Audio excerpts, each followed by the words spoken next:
We are now live. Good evening, everyone. Thank you all for attending today's meeting of the Santa Rosa City School Board, opening this meeting Wednesday, May 11th, 2022.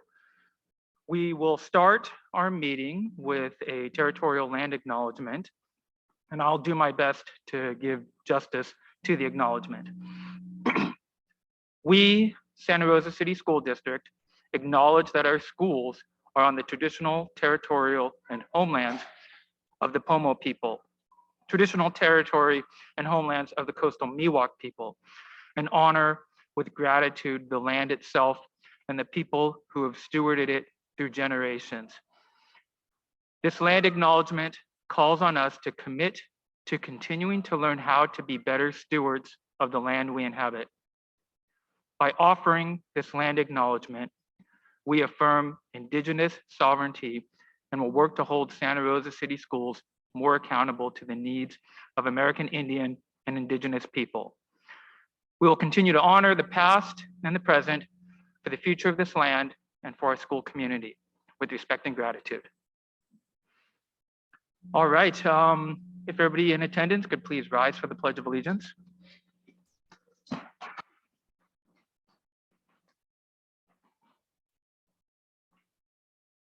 I pledge allegiance to the flag of the United States of America and to the republic for which it stands, one nation, under God, indivisible, with liberty and justice for all.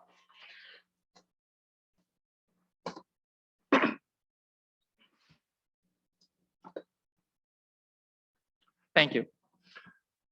May is Mental Health Awareness Month. So during this time, people unite across the country to generate awareness for those living with mental or behavioral health challenges, and also to help reduce the stigma that sadly so many experience. For anybody with these challenges, or maybe when someone close to you, a family member, a neighbor, well, then you know these struggles.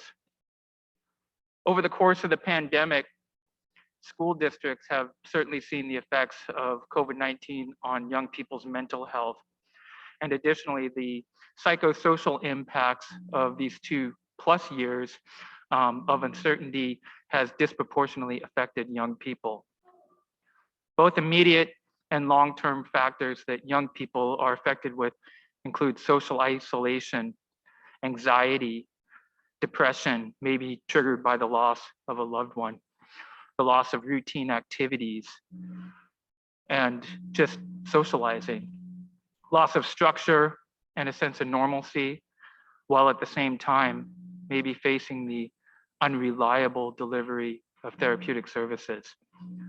So for tonight's meeting, let's ground ourselves with gratitude.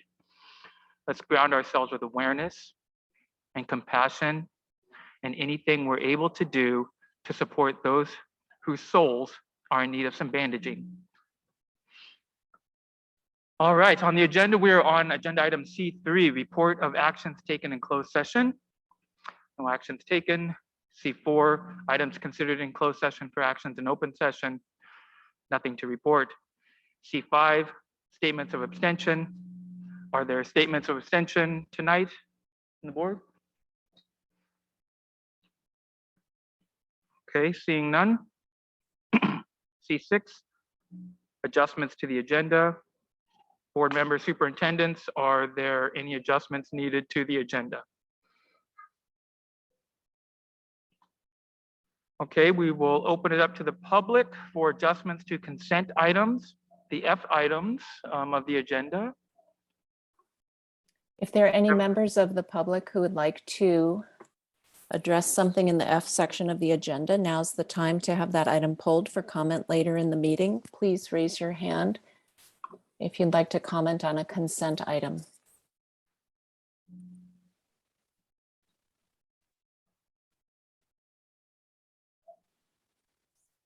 There are no hands raised.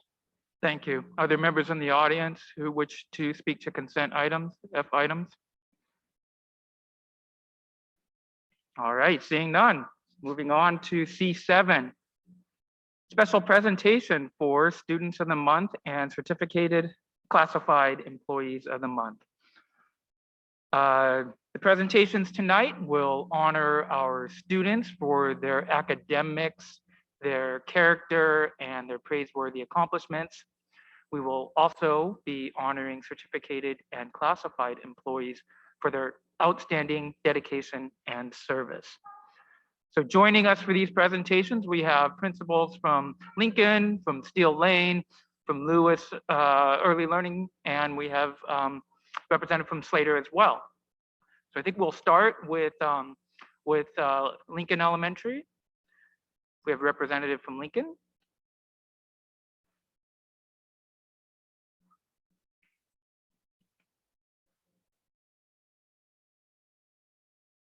Do we have Janine online? No. Okay. I am going to turn it over to you.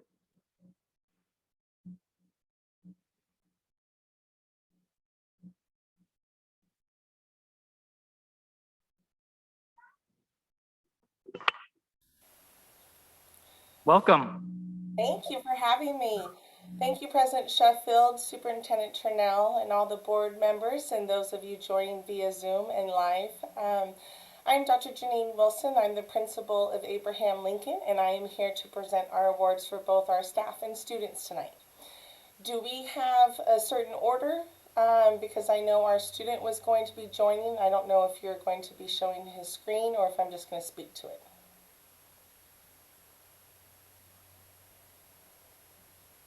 We have our student. Donovan McMath Pace. I'm not seeing Donovan present. Donovan, if you're present on Zoom, could you please raise your hand? And he is, so I will bring him over as a panelist. Fantastic.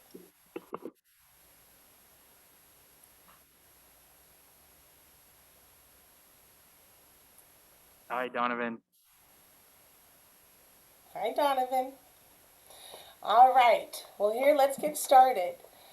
Donovan is a sixth grader here at Abraham Lincoln, and here are some of the words from the staff that they'd like to share.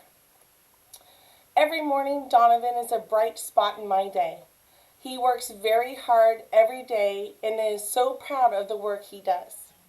He has made a lot of growth since he first came to Abraham Lincoln in 4th grade. He's kind to everyone he meets and interacts with during the day. Donovan is a very responsible young man and has been observed reaching out to students with special needs on several occasions. Donovan is a wonderful child that makes special friendships with the students with the needs the most. When some of the special need boys are having a difficult day, Donovan has been observed talking with him in a kind and big brother-like attitude, asking them how they're doing and trying to make them feel better. Donovan is also very honest and trustworthy. He is polite, appropriate, and cares about his fellow classmate. He always greets the staff with a smile and a happy hello. Donovan is a young man who is going to go far in life and make a positive impact in any area he chooses. Donovan is an all-around great person who is well deserving of Abraham Lincoln's Student of the Month. Congratulations, Donovan. Congratulations, Donovan. We also provided Donovan with his certificate today in the classroom. I think he's holding it up now.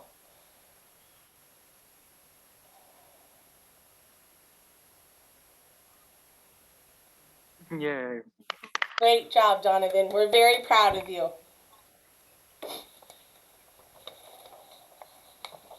job, Donovan.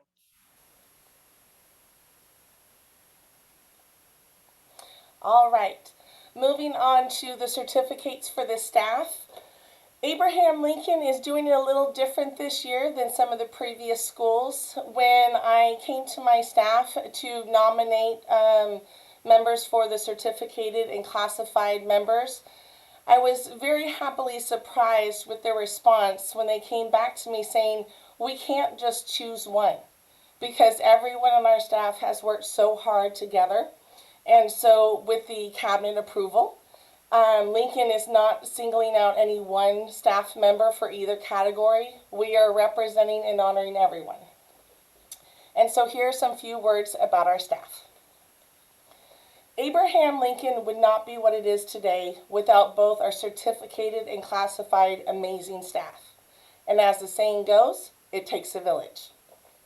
Lincoln's staff consists of a wealth of experience, knowledge, talent, and dedication, which makes the Lincoln Leopard team so outstanding.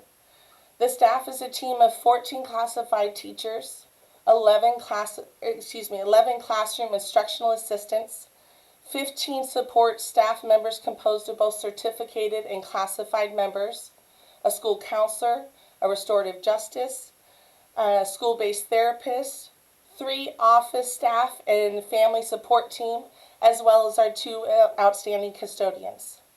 This year, certificated and classified members have responded to the challenges of this year by showing up, doing their best, adapting both inside and outside the classrooms to meet the needs of our students, both academically as well as their social and emotional needs.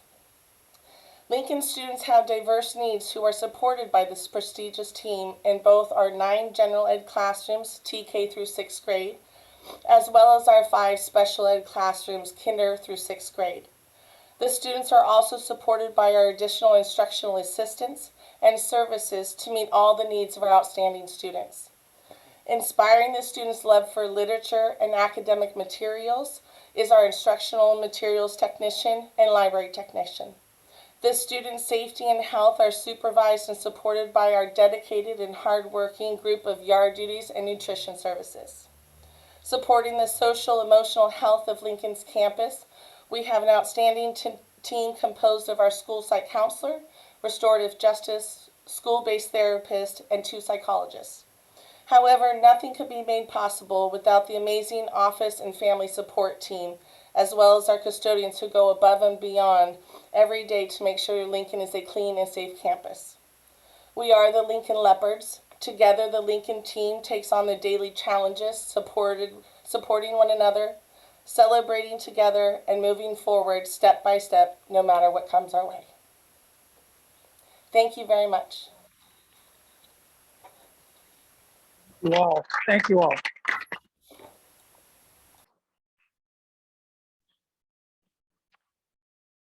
All right. Well, we will. Thank you so much, Principal Wilson. We are going to move on to Steel Lane Elementary School.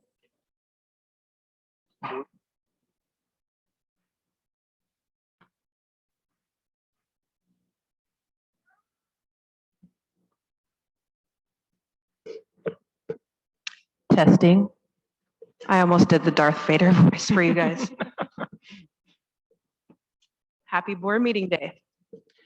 Good evening, President Sheffield, members of the board, Welcome. Superintendent Trinnell, and the Santa Rosa City Schools community. I am the grateful principal of Steel Lane Elementary School, and I'm honored to be here today to share a little bit of our school with you.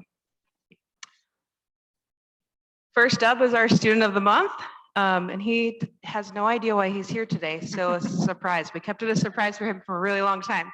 So Andrew Zaragoza is our 6th grade student. The Steel Lane staff is incredibly honored to celebrate Andrew Zaragoza as our student of the month for this school year. As the principal of Steel Lane, I have had the pleasure to watch Andrew become a leader amongst his peers. I am grateful for his calm presence with his peers and appreciate his willingness to hold a standard to other Steel Lane students on campus. He was an integral member of our boys basketball team this year, leading other students to be their best.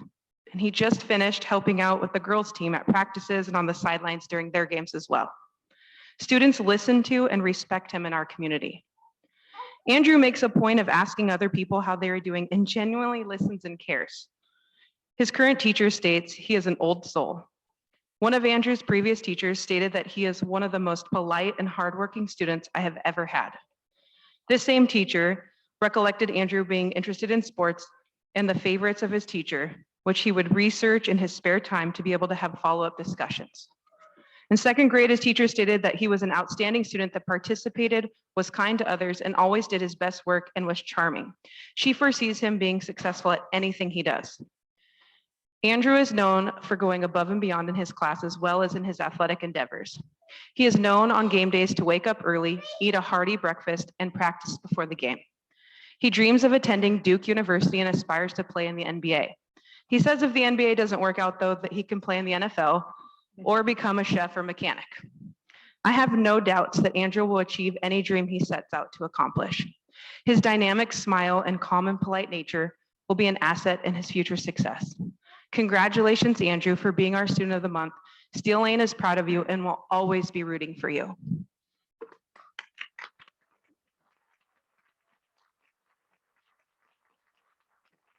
Congratulations, Andrew. Duke bound.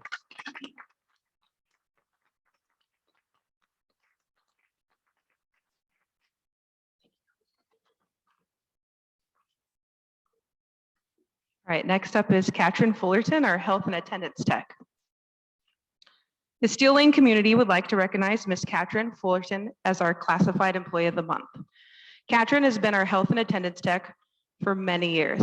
However, all that she accomplishes in a day goes above and beyond her actual job description. One of her colleagues stated that she is constantly working with students, making strong connections and allowing them space to calm down or have a safe place if needed. Another staff member stated that I see Mrs. Fullerton almost daily walking with students, talking to them and finding out what is going on in their lives.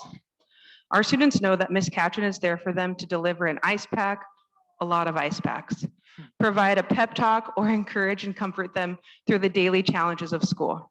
Her passion to support our students with their attendance is commendable. She is in contact with parents and works daily to ensure that they feel supported, heard, and valued. During the pandemic, Katrin was instrumental in supporting me and the school community, ensuring that all COVID procedures were followed and cases were documented accurately and efficiently. She never let any surge overwhelm her and stayed student-focused at all times. I cannot express the gratitude I have for Katrin's love and dedication to the Steel Lane community. She brings joy to each and every day, even under some of the most challenging circumstances.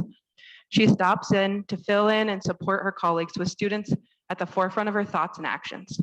Katrin, thank you for all you do for Steel Lane. We are fortunate to have you on our team. Congratulations, Katrin.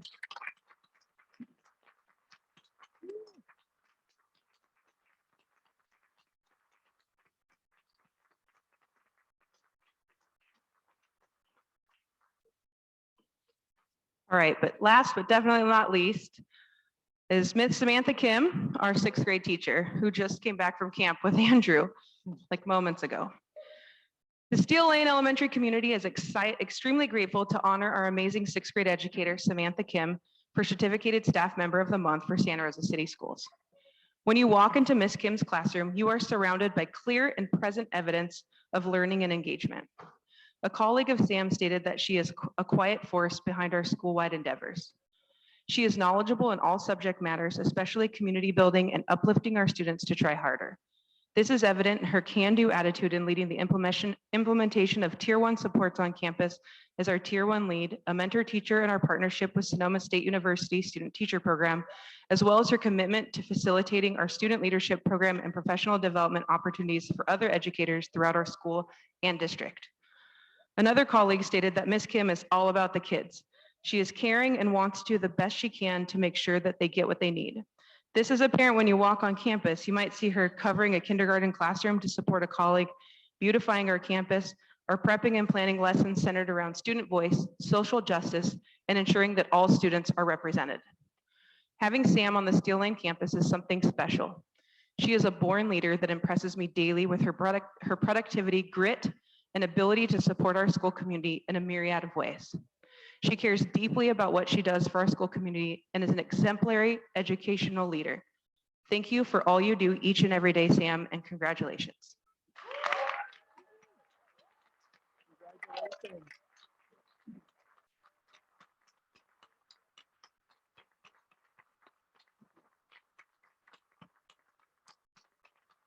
Thank you, Principal Williams. Okay, moving on to Lewis Early Learning Academy. Do we have Principal Plack?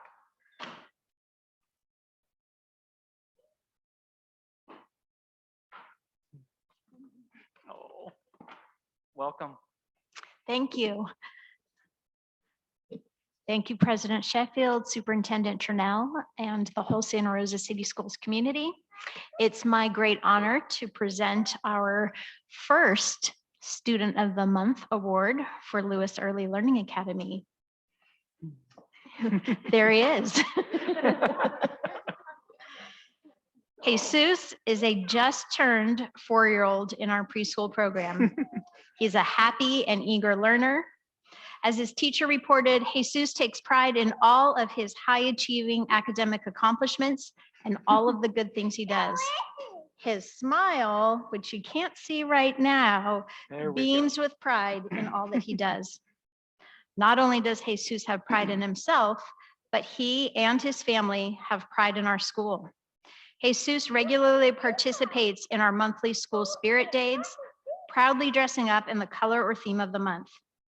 He and his family have participated in our campus cleanup days in the fall and this spring.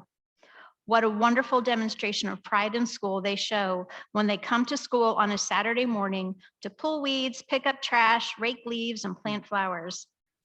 They've been a wonderful help in making the entrance to our school a more welcoming place for our students and families.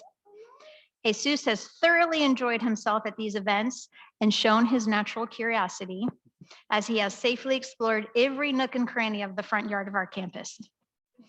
He and his siblings were so proud to see the fruits of their labor this spring when they saw the daffodil bulbs that they had planted in the fall come into full bloom. Remember that, guys?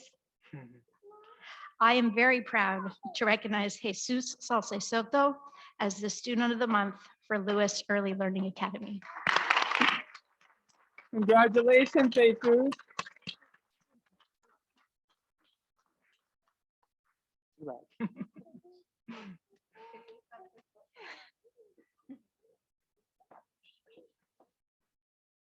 Is Bohenya Chaparro?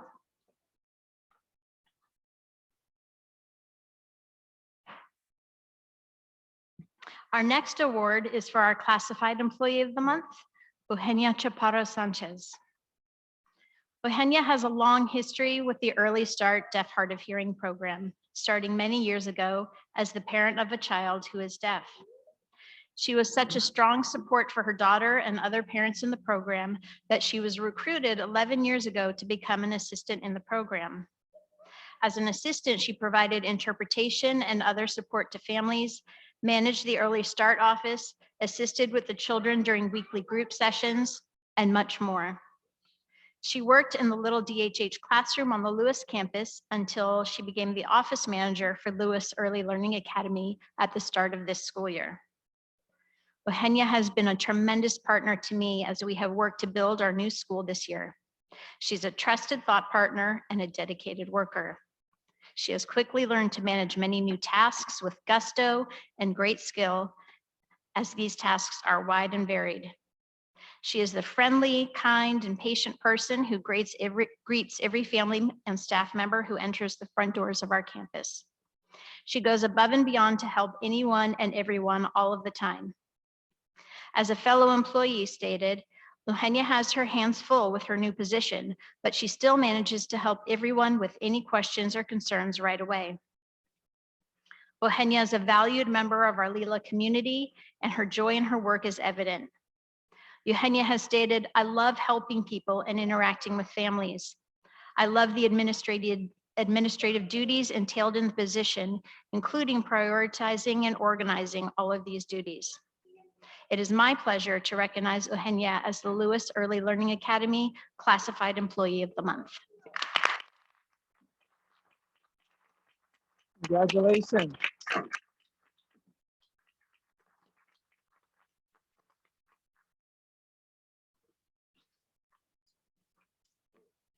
And our Certificated Employee of the Month could not be here this evening, but his name is Robert Johns.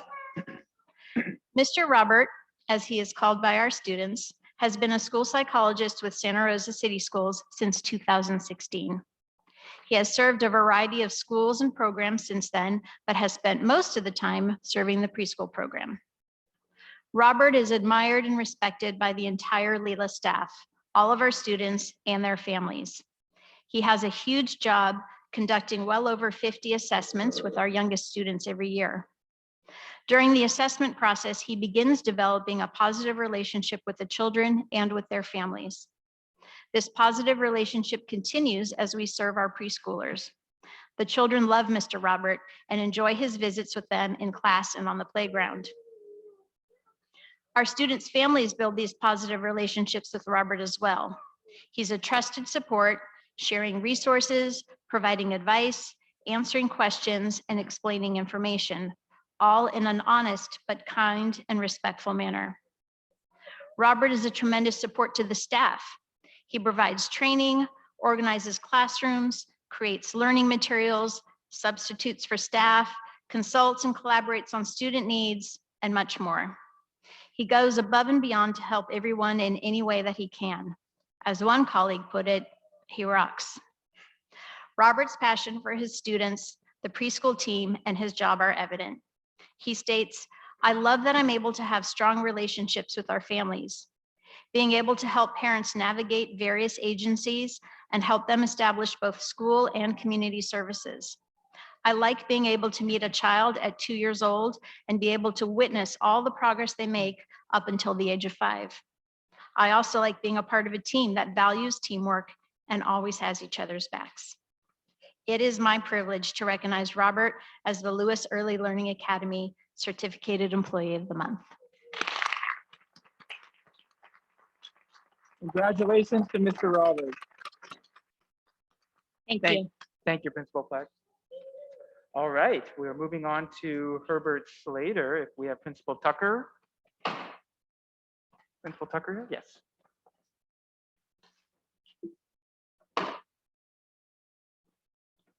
Welcome. Thank you.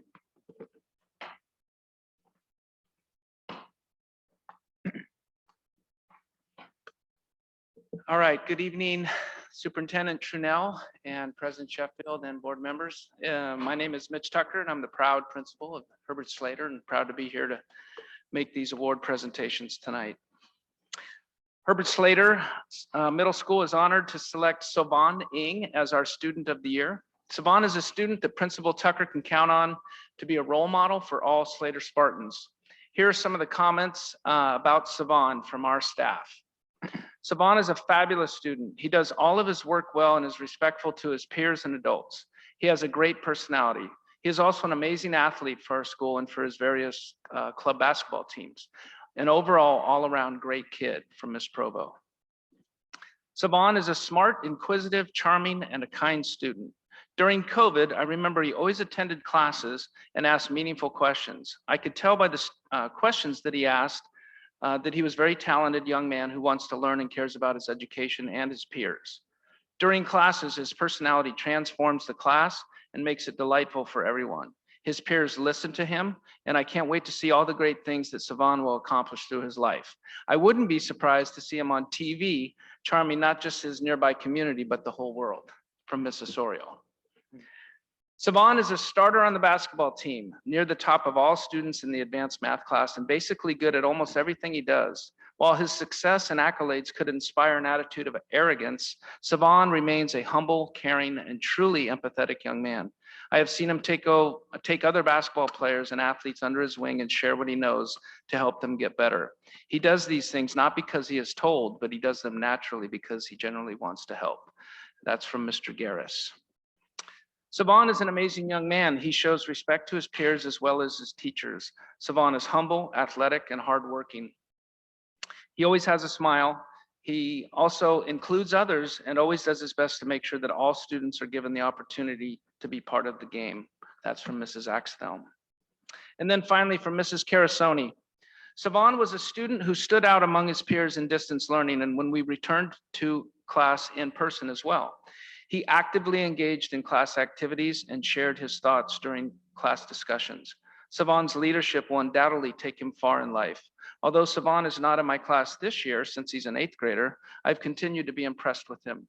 His commitment to academic success, dedication to sports, and the manner in which he carries himself made him my choice for Slater's Student of the Year. That's from Ms. Carasoni. Congratulations, Siobhan.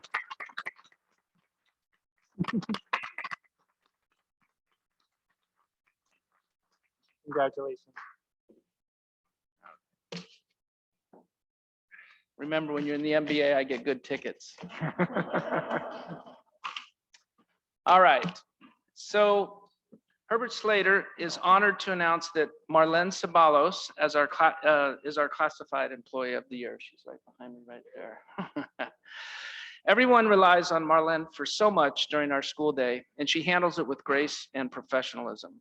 Marlene replaced a longtime and amazing administrative assistant, Miss Tina Youngblood, who, by the way, Marlene was a TA for, so that was pretty amazing in the office at Slater. She is a Spartan. Under Marlene's guidance this year, Slater has not missed a beat. Here are some comments from her peers. Marlene was a great student when she went to Slater, and now she is a great person to work with. She has handled all of her positions in the main office like a pro, even from day one. That's from Miss Provost. Marlene's personality brings so much positivity to the school and the community. Going to the office and talking to her always brings you a sense that everything will be okay. She has so much work to do, and yet she always keeps calm and always solves our problems with a smile and a positive attitude. She is a Latina and a wonderful role model for our students. She represents the good that Latinos bring to this country. North America is truly a better place with people like Marlene. I love her, and I'm so glad that she is acknowledged. That's from Miss Osorio. Marlene Ceballos always has an answer for any of my questions, and she always gets me what I need for my class. Her bright smile is so welcoming to anyone visiting our school. She is organized to the point that it seems that the office and the school operate effortlessly with her at the helm. That's from Mr. Carusos. Marlene always stays calm, cool, and collected in a crisis. She is super organized and incredibly helpful to everyone. She greets everyone that comes to our school with a welcoming smile.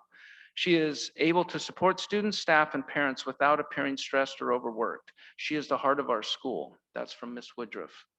And then finally from Mrs. Walls, Stephanie Walls, our registrar. Marlene moved into the position of administrative secretary at Slater last year without missing a beat. She is a positive light for staff and students. Marlene is pulled in 100 different directions every day, but manages to make every person she comes in contact with feel special. Her positive attitude is infectious, and she sets a high bar for all of the office staff. She is one of the kindest people on campus. Slater is lucky to have her. Congratulations, Marlene. Congratulations, Marlene.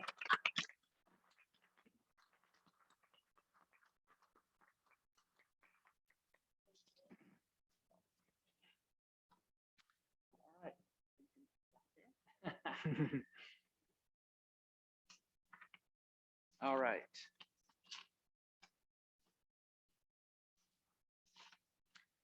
Herbert Slater Middle School is proud to announce that Amanda Killen has been chosen by her peers to represent Slater as our Teacher of the Year.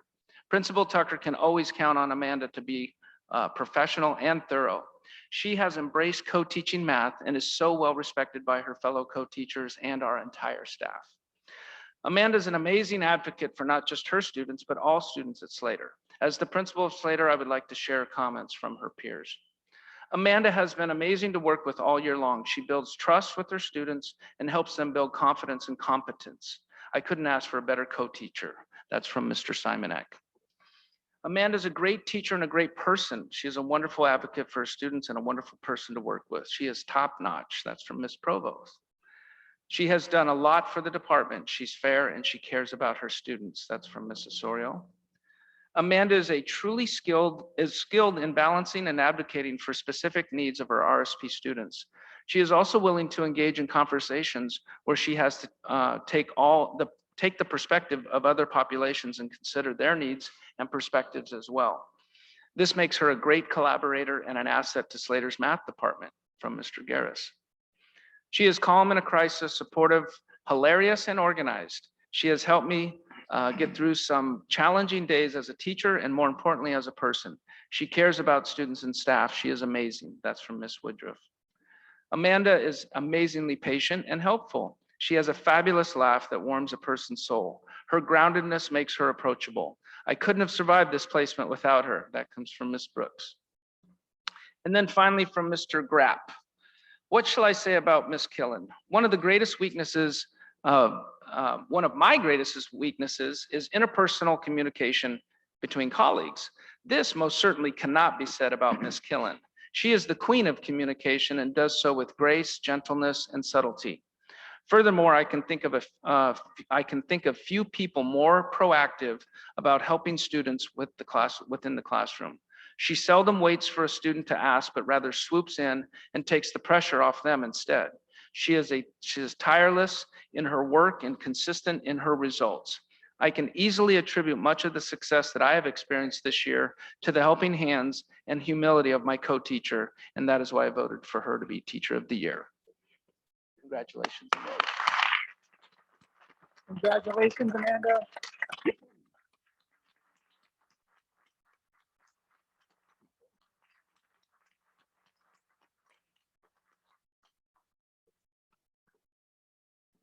Thank you, Principal Tucker. And thank you again, principals, and congratulations once more to our students and our staff. We are all so very proud of you. We're going to move on to agenda item C8, our school site parent organization updates. We have a representative from Abraham Lincoln, Morella Rodriguez. Yes, Maria is online and I will bring her over as a panelist. Great, thank you. Maybe we can just pause for a moment as the auditorium clears.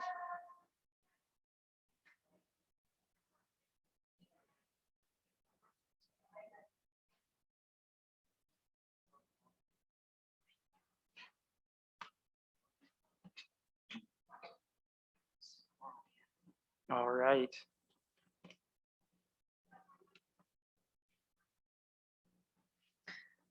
Maria, are you able to be brought over as a panelist? It looks like you're allowed to speak at this moment.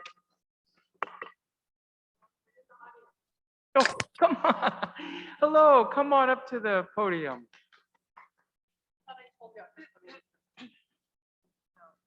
Oh. That's okay. Oh, okay. Oh, excuse me. Oh, We can't really hear you back there. Hola. ¿Me escuchan?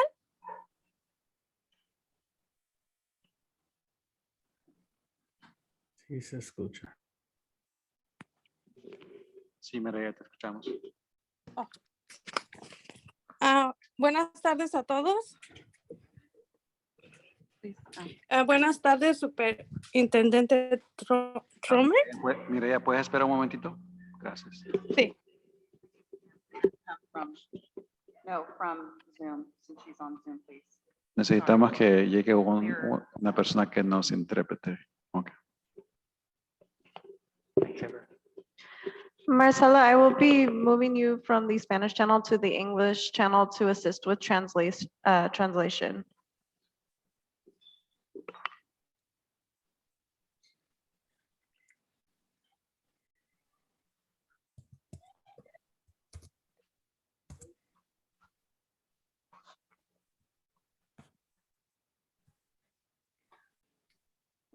Can you hear me? yes. Thank you. Señora Mireya, ya puede hablar. Muchísimas gracias por su paciencia. Sí. Buenas tardes a todos. Buenas tardes, Superintendente Troner. Y buenas tardes, miembros de la mesa directiva. Good evening to all of you, Ms. Superintendent Trunel, all the board directors. Thank you. Good evening. Soy Mireya Rodríguez, soy la presidenta de la Organización de Padres y Maestros del PFO de la Escuela Abraham Lincoln. I am the president of the Teachers Associations and Parents Association of the Abraham Lincoln School. Es un placer estar aquí para informarles que nuestra organización, a pesar de pasar desafíos, tuvimos tiempos difíciles debido a la pandemia del COVID-19. Tuvimos la oportunidad de realizar actividades muy beneficiosas. It is a pleasure for me to come back and to inform that despite all the tribulations that we all have experienced during the pandemic, we have been able at the school to organize very important activities, very fruitful activities. Voy a mencionar algunas. I'm going to mention just some of them. Realizamos un desfile con nuestros estudiantes para el día de Halloween. Antes de las vacaciones de invierno y las vacaciones de primavera, se repartieron libros gratis para que los estudiantes tuvieran materiales para leer durante sus vacaciones. We did a Halloween parade, and both before the winter break and before the spring break, we did a book drive where we gave books to all the children so they could have materials to read and entertain themselves during the vacations. Colaboramos con el Banco de Comida Rebel Empire para distribuir despensas a nuestras familias de Lincoln los días miércoles. We share a lot of work with the Redwood Food Bank to distribute food to our families on Wednesdays. Colaboramos con la organización de la plaza en la elaboración de un jardín escolar donde nuestros estudiantes pueden realizar diferentes actividades como leer en una área tranquila y no solo sembrar vegetales. We did work really hard on the design and maintenance of the square. That's our school garden where the children not only can plant vegetables, but they can sit down to do art and read and recreate. Celebramos el Día del Niño el 29 de abril con helados con nuestros estudiantes, una tradición que deseamos preservar en nuestra cultura. We also celebrated Children's Day on April 29. Everybody ate ice cream, and we cultivated a beautiful tradition that we want to preserve in our community.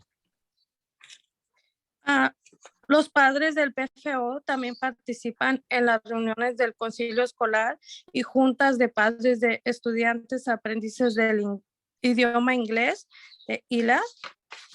Our parents also participate at the school council and at the ILAC meeting. Y por el momento nos estamos preparando para Open House, donde estaremos distribuyendo libros e invitando a los padres a que se unan a nuestro comité. And now we are preparing ourselves to participate in the open house, where we will be distributing books again, distributing pamphlets to tell people about our existence, our purpose, and how they can join us. Y quiero aprovechar la oportunidad para dar gracias a todas las personas que se encuentran aquí el día de hoy y que hacen posible que nuestro distrito y nuestra escuela siga con el proceso educativo y que los servicios que ofrecen se mejoren en todos los aspectos para que nuestros estudiantes reciban una educación de alta calidad. Gracias en nombre del PFO de Lincoln. I want to take this opportunity to extend my gratitude, the gratitude to all the parents that I represent, to all of you, to all the members of the community that work so hard to ensure the educational processes and to bring continuity to the work that the district is doing. And we are just joining you. We are working with you together, and thank you very much for what you do. Thank you, Mirella. Gracias. Muchas gracias, Mireya. Gracias a ustedes. Con mucho gusto. Thank you, Marcela. My pleasure. All right, we are going to move on to Steel Lane Elementary, if we have a representative. Miss Yoni, if you're present on Zoom, could you please raise your hand? And I believe I see her. I'm going to bring her over as a panelist. Thank you.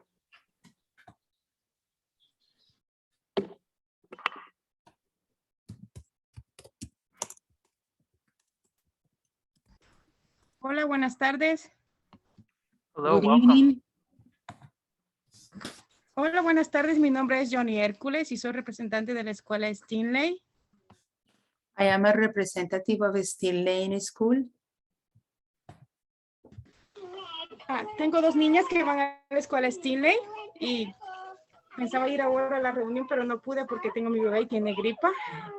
I have two children that go to Steel Lane, and I was trying to attend the meeting today, but I could not because my youngest one is experiencing a cold.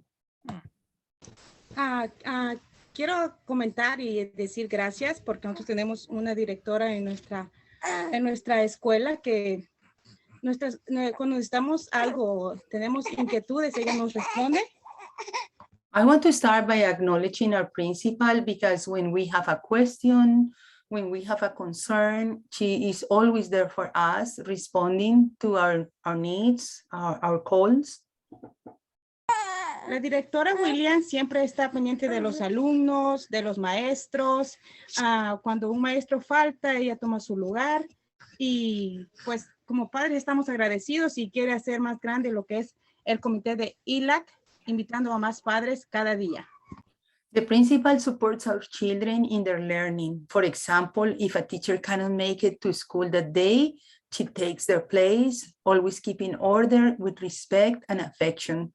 The parents feel only gratitude for all the work that she does, always treating us kindly and as equals. Y también estamos agradecidos como desde que regresamos a la escuela, ya que con la pandemia no habíamos podido estar, agradecido ya que hay muchas actividades para los niños, ayudas con los diferentes programas para que ellos puedan aprender a leer, a escribir. And we are really grateful after the pandemic got in control and we were able to come back to in-person learning. We have experienced wonderful activities where the children can learn in a very happy environment, to read, to write, to just learn. Como padres, pues,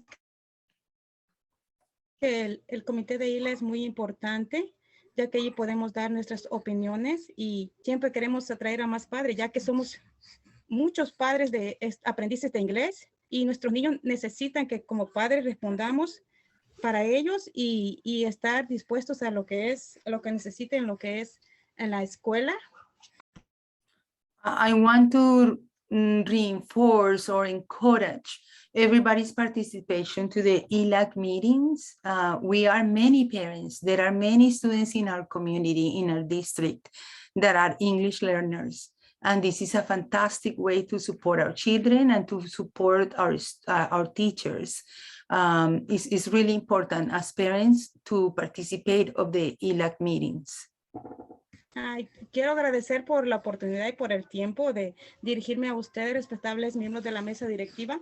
Gracias por todo su esfuerzo y trabajo para lo que es todo los estudiantes, para que ellos tengan programas y que ellos se puedan superar de la mejor manera. Muchas gracias. I really want to say thank you very much for allowing me to speak, for the attention that you are giving me so kindly tonight. This is all about the children, and I can say that our children have a very good team working on their behalf. Thank you so very much for the work that you do for all of us. Thank you so much for joining us this evening. Muchas gracias, señora Johnny, por unirse a nosotros esta noche. Thank you again, Marcella. My pleasure. We are going to move on to Slater Middle School. We'll have Principal Tucker come back to the podium. Nosotros, perdón.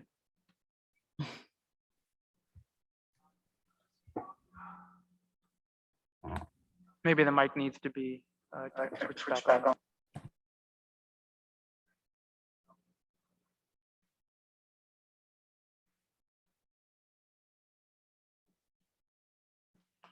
Test, test. All right. Thank you. I'm going to speak on behalf of our PTO today at for Slater Middle School. First of all, I want to recognize the members of our PTO because we never really got going, very much a roller coaster year this year for our PTO.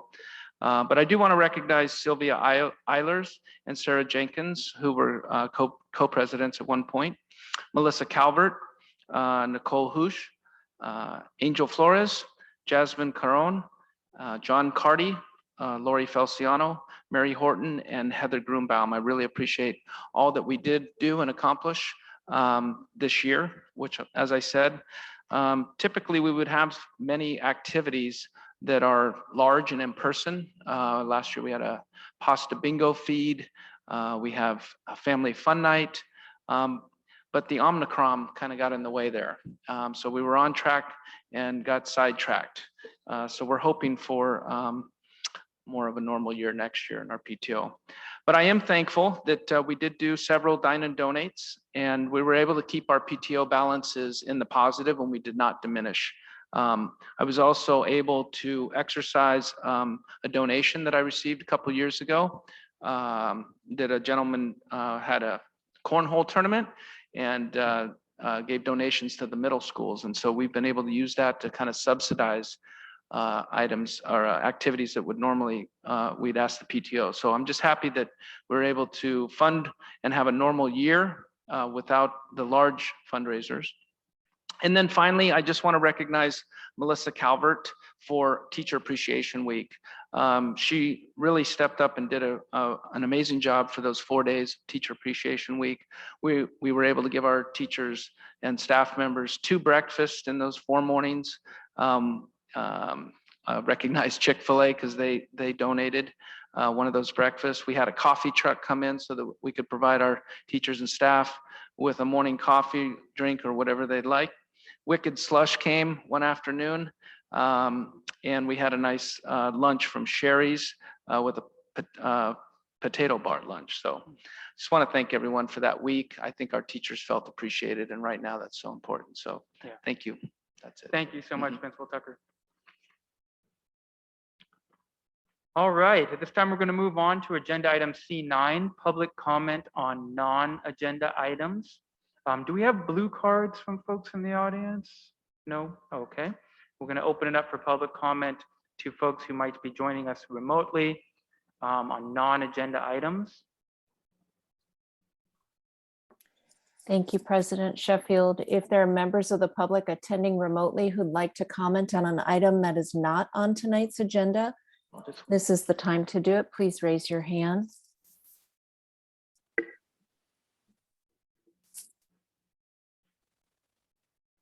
And President Sheffield, what is the time limit for the public comment period? We will do 3 minutes.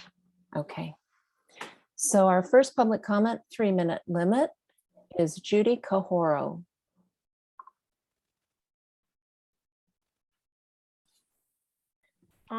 For me, it's a request on a review of a novel that is being done by our freshman by the name Kaitirana. It's when you check chapter 17, sometimes it's even very difficult to help our children do the reading because of what the book depicts on a lot of violence and homosexuality abuse. So I would request for a review of that book, Kaitirana book.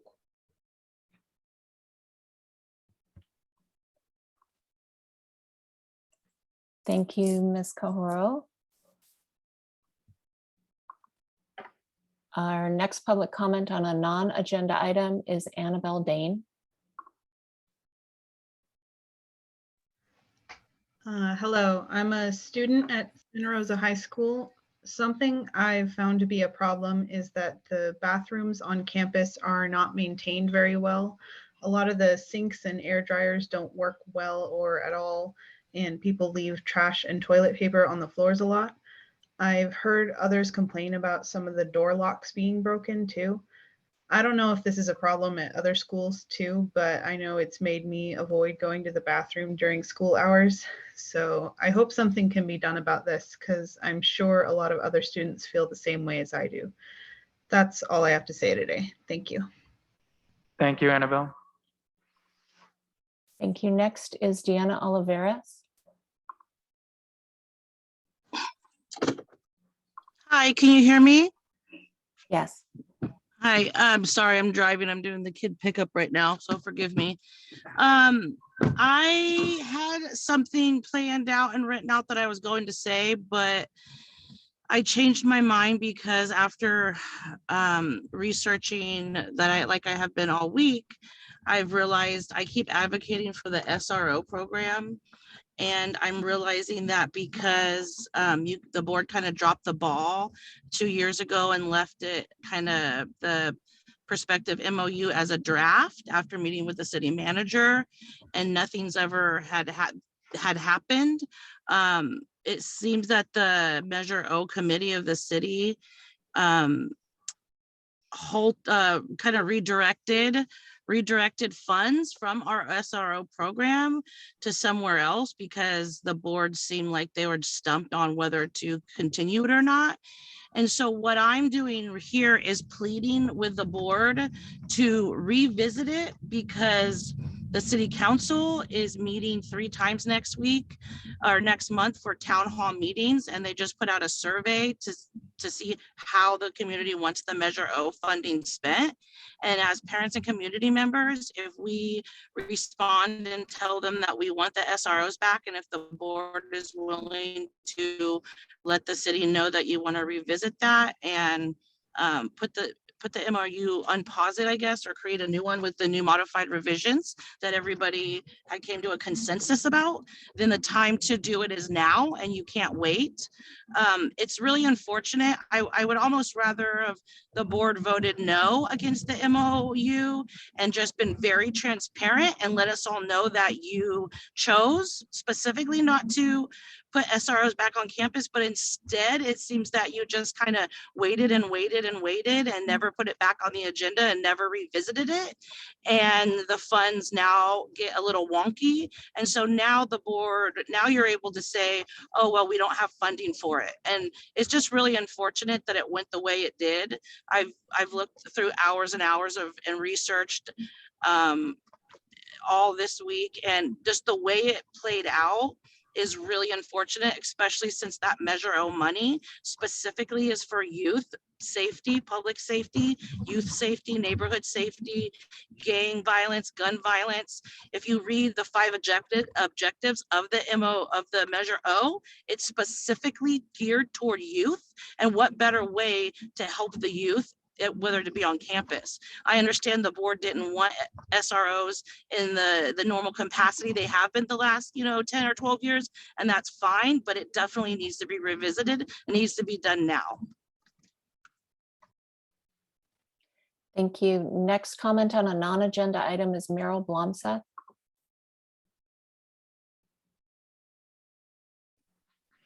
Hello, good evening, Superintendent Turnell, President Sheffield, and all of the members of the board. I'm here tonight to bid a farewell to SRCS. Why? Why, might you ask? Well, in the name of Mental Health Month, I have asked for a leave of absence due to the stress and trauma that I have endured over the years of the pandemic, and my leave of absence was denied. I have been with the district for 10 years, and during the past 2 years, specifically this year, COVID-19 has hit my classroom hard.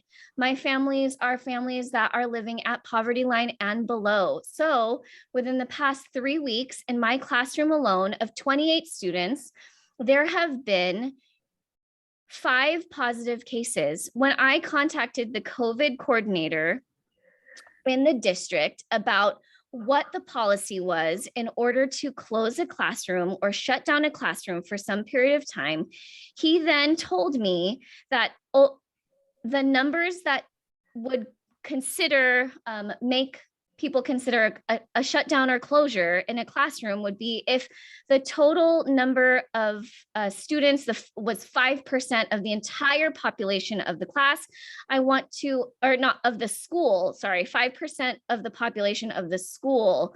And I want to say that that data point is incorrect.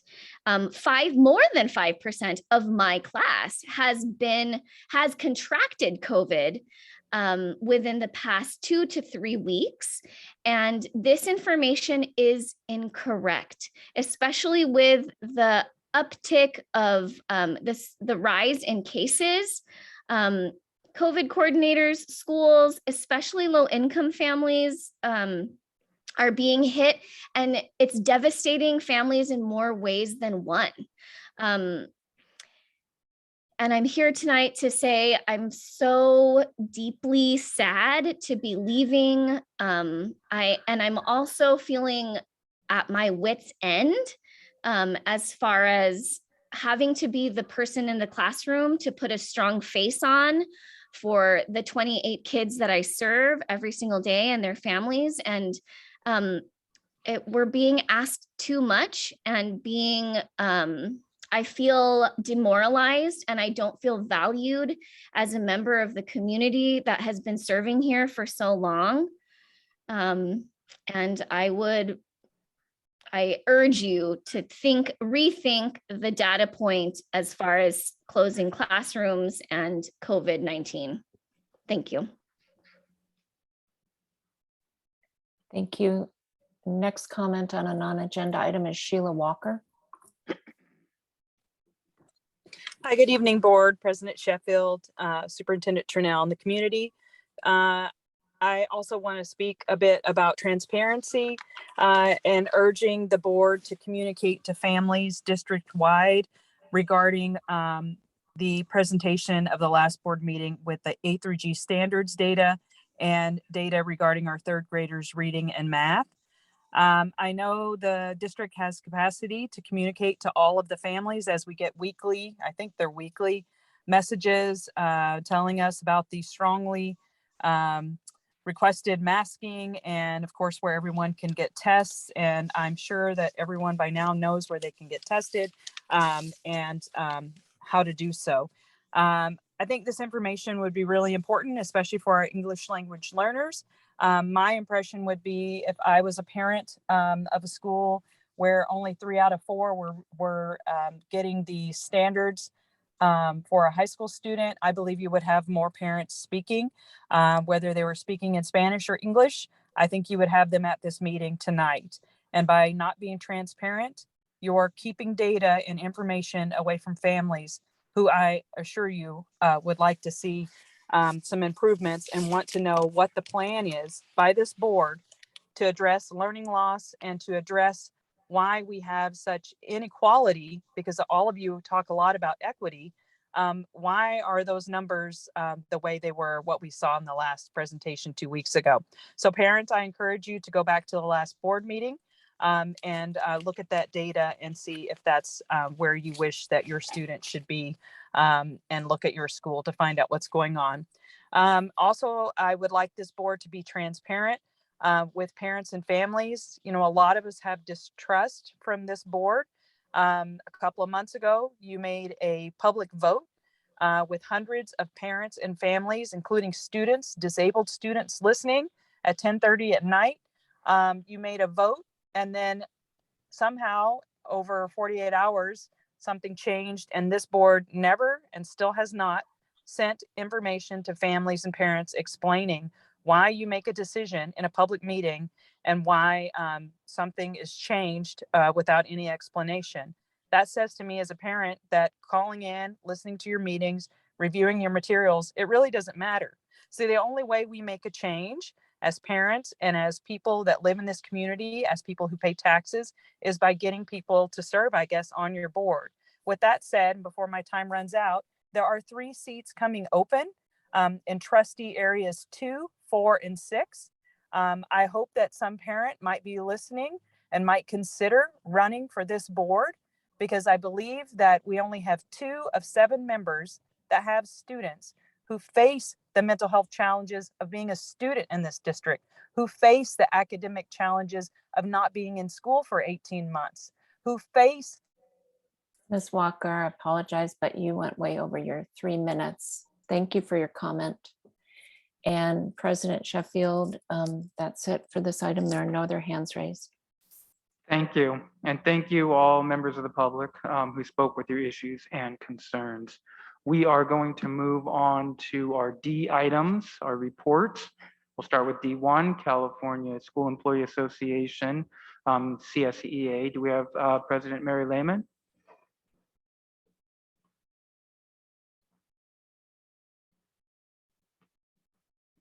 Good evening and welcome. Good evening. President Sheffield, Superintendent Chanel, members of the board, student board member, teachers, classified staff, students, and the community. We're delighted to see that Lincoln has recognized all classified and certificated staff as employees of the month at this board meeting. Congratulations to all. We would also like to congratulate the other students of the month, classified and certificated employees of the month at the other schools tonight, Steele Lane, Herbert Slater, and Lewis Early Learning Academy. I want to thank Director Flores for talking to me this week as I continue to reach out to the board members in order to increase communication between Chapter 75, the school board, and the community. We would like to thank the board for the resolution making next week Classified School Employee of the Week, May 15th through 21st. Don't forget. We're looking forward to negotiations with the district later this month. We still have over 80 classified job openings. As we enter the last month of school, we want to acknowledge the extra effort our members put in to support our students during this busy and exciting time of the year. Thank you. Thank you. All right, we're move on to our SRTA report.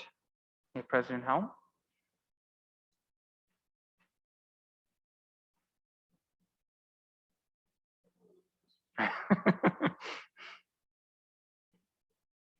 Welcome, President Howell. Thank you. Good evening.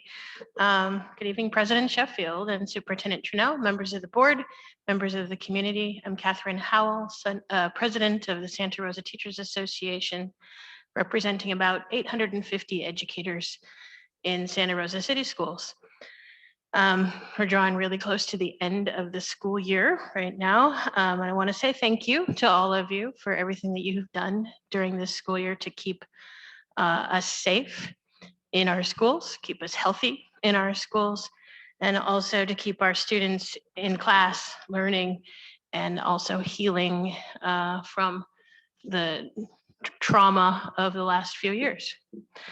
As we look forward to the future and next year, we hope that the board and this administration can make some strides in repairing some damage and fixing some problems. I'm going to start with attracting enough teachers to Santa Rosa City Schools to make the next year a little easier for all of us than this year was with so many vacancies. Disheartening to hear a 10-year veteran of our district resigning rather than being granted a leave.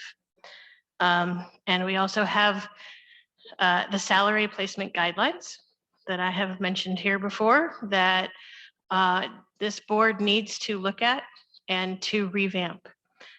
We have a new policy that was put into place in September of 2019.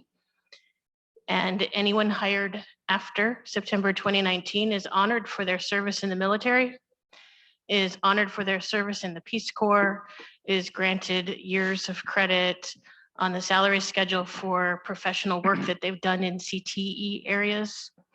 And anyone that was hired before September 2019 is not honored for those same things.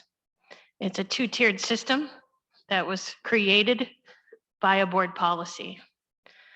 Our contract says that we will follow the board's policy in salary placement.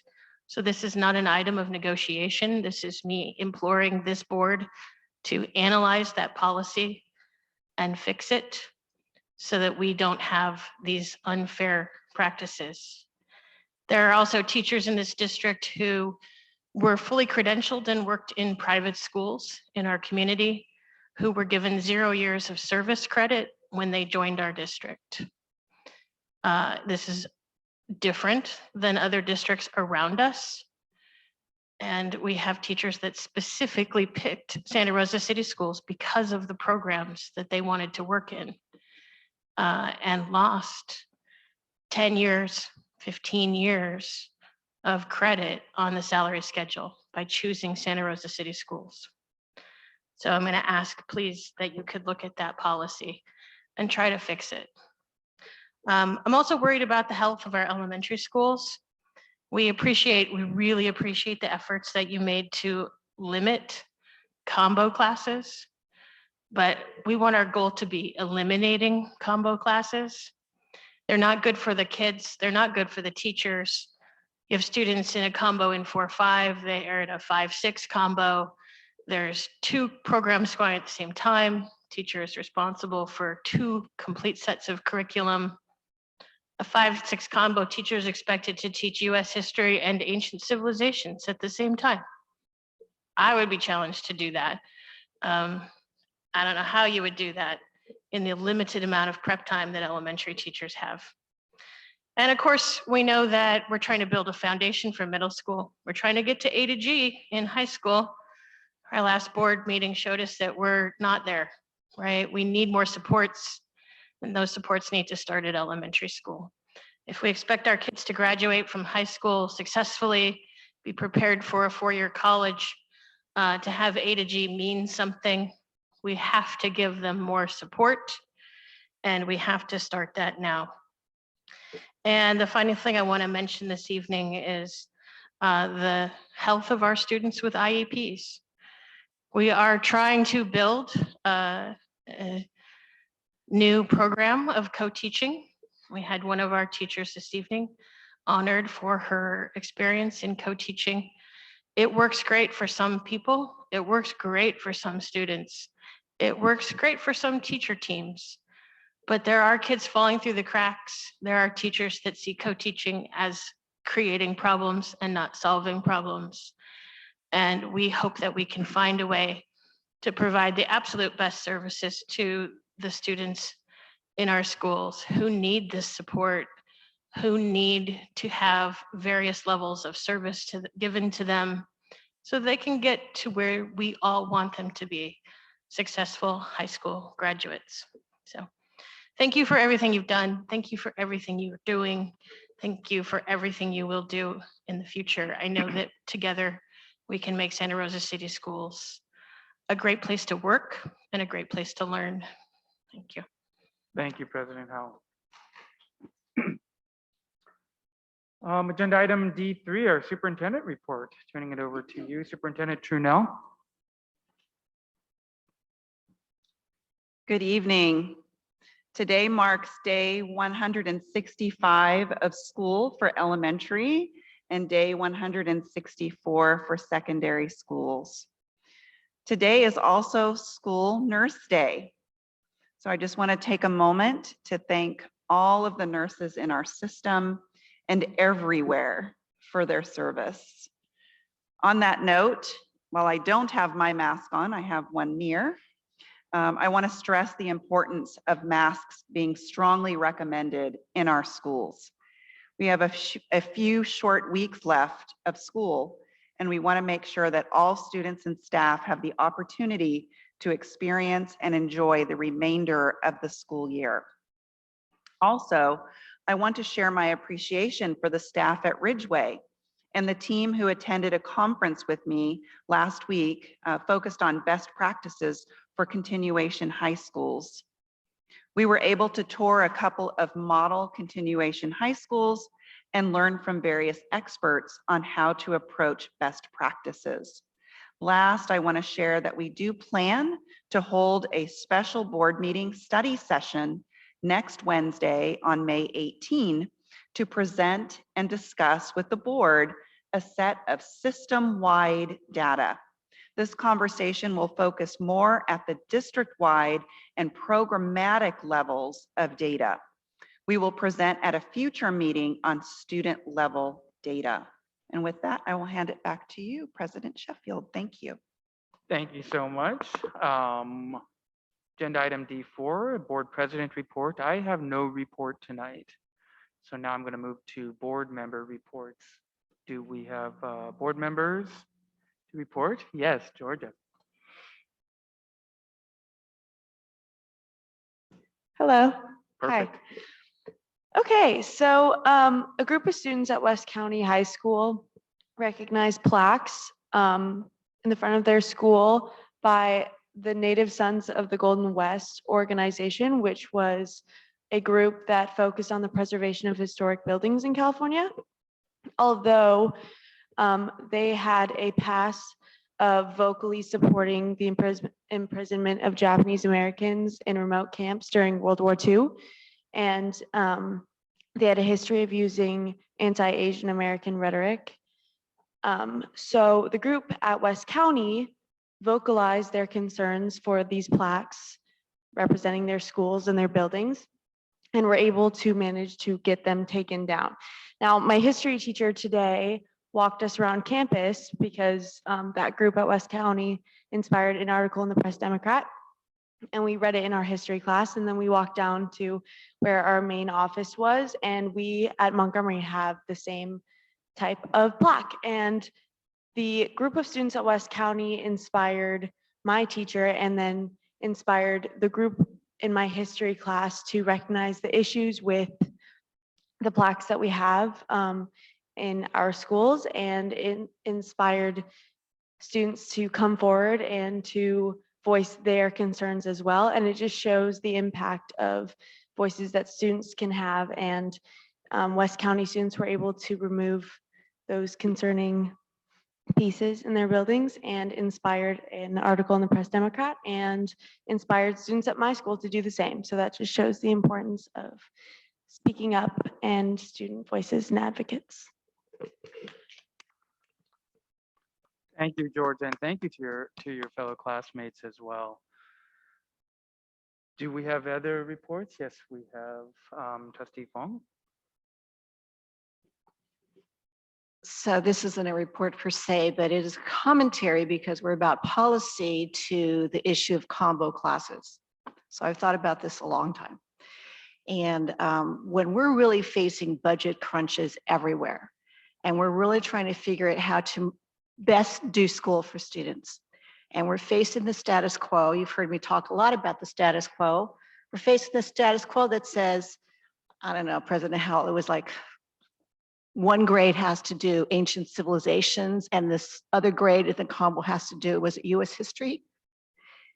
I would not want to do that either. But who says that 11-year-olds need to do US history as age 11 and age 12-year-olds have to do ancient civilizations? I mean, you can learn it anytime. So those are really arbitrary decisions that were made some century ago that is creating a barrier to how we teach children. And if we're doing things like project-based learning and we're cycling kids through things, then there shouldn't be a problem. That shouldn't be a barrier to combo classes, because really when we're talking about kiddos, we're talking about developmental ages as well. And those kids may be interested in US history at age 5, 10, 15, 20, 25, 45. I know that President Sheffield has talked about his kids going to the library and learning about all kinds of things. Doesn't matter what age they are. They don't have to be age 10 to learn about US history and age 11 to learn about ancient civilizations. So I don't know who makes those arbitrary decisions, and I think it's probably somewhere at the California Department of Education, but this is where we need to, as board members, keep asking these questions and saying, why do we have these barriers that prevent us from doing best practice? And so when we're trying to figure out how to run districts on the limited amount of dollars that we're getting from the California State Legislature, and everyone's giving what they can, right? Parents, students, teachers, staff, classified, we're running into barriers that are holding us back, arbitrary barriers. So that is what I challenge us to investigate and talk to California Department of Education, State Board of Education, which I'm doing also.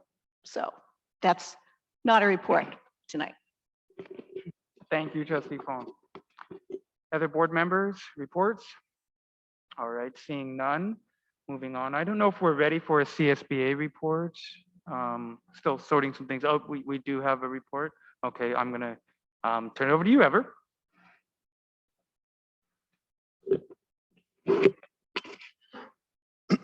So briefly, CSBA is actually working at the state level to make sure that the governor and the legislature address the issue of pensions in the proposed budgets.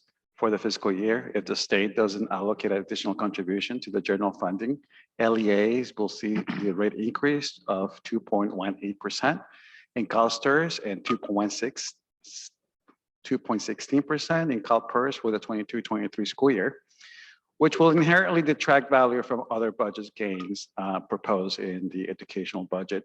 So CSBA is requesting that the state commit a minimum of $3.5 billion on the proposed 98 general funding. So you may see more information in your email. So please make sure that you complete the ask the CSBA is doing as board members and as community members, because this will affect us all in the long run. Thank you. Some lobbying for us to do up ahead. Thank you, Right. Trustee Flores. All right, no other reports. We are going to move on to our E items, our discussion action items. We will start with E1, an action item, public board meeting via teleconference per AB 361. The board will consider the continuance of conducting public meetings virtually, including the use of a hybrid model like we're using tonight, as allowed in AB 361. Turn it over to you, Superintendent Trunell. Thank you, Board President Sheffield, members of the board, staff, and community. I present tonight, as we have in the past, AB 361 with the consideration for hybrid and virtual options in order for participants to participate in person as well as online, and to keep us on track for every 30 days, bringing this item forward for the board's consideration to be able to continue the platform as we have now. And with that, I will hand it back to you, President Sheffield. Thank you, Superintendent Trunell. Board, this is an action item. Are there questions from the board right now? Looking for questions. All right, seeing none, we will move to public comment. Are there members of the audience, blue cards? All right, members participating remotely. Do we have members in the virtual audience? If there's anyone in the virtual audience who'd like to comment on E1, please raise your hand.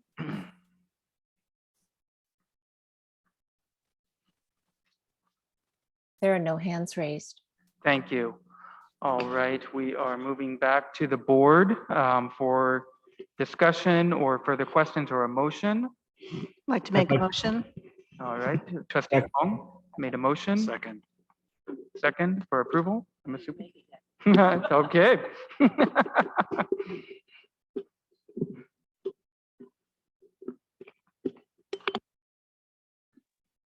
Trustee Fong made the motion for approval. Yes. Okay, seconded by Trustee Flores. Ready for a vote? Director Beard. Director Fong. Aye. Director Flores. Aye. Director Manieri. Director McCormick. Aye. Director Medina. Aye. President Sheffield. Aye, motion passes. Thank you. I want to thank staff who has made this possible, but I invite people to come down because it is very empty out there. Be nice to see faces in person. Thank you, staff. All right, moving on to agenda item E2, another action item, resolution proclaiming the recognition of administrative professionals in May 2022. The board will consider the adoption of resolution 2021-2252, proclaiming the recognition of administrative professionals in May 2022. We have Assistant Superintendent Michael Shepard presenting. Thank you, President Sheffield, members of the board, Superintendent Trunell, and Santa Rosa City community. It's my pleasure to bring this resolution before you to recognize the important contributions that our administrative professionals make to the district. They play a vital role in our district, as we heard earlier tonight.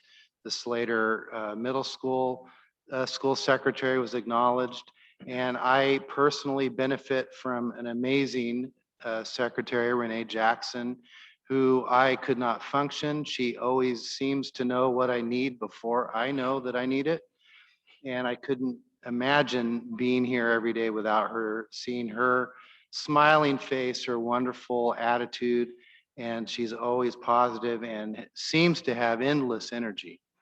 So I know that remark could be echoed at virtually every place in our district. And it's my pleasure to highlight that. And I leave that for you for consideration. Thank you. Thank you, Superintendent Shepherd. This is an action item. Board members, do we have questions on the item at this time?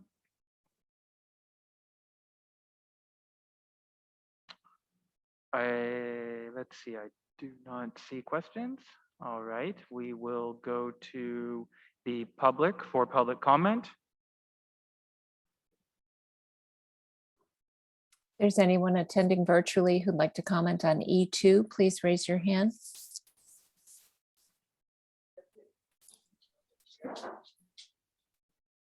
There are no hands raised. Thank you. Back to the board for discussion, further questions or a motion. I'd like to make a motion to pass the resolution proclaiming the recognition of administrative professionals. I'll second. Seconded by, okay, moved by trustee Fong, seconded by trustee Medina for approval of the resolution for Mental Health Awareness Month. Ready for a vote. Director Beard. Director Fong. Nope, I'm sorry. I had the wrong. Administrative assistant, thank you.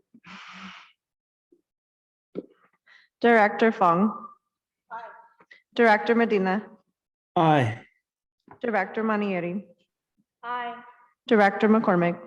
Aye. Director Flores. Aye. President Sheffield. Aye. All right, motion passes. Now we're ready for agenda item E3, action item resolution for mental health awareness.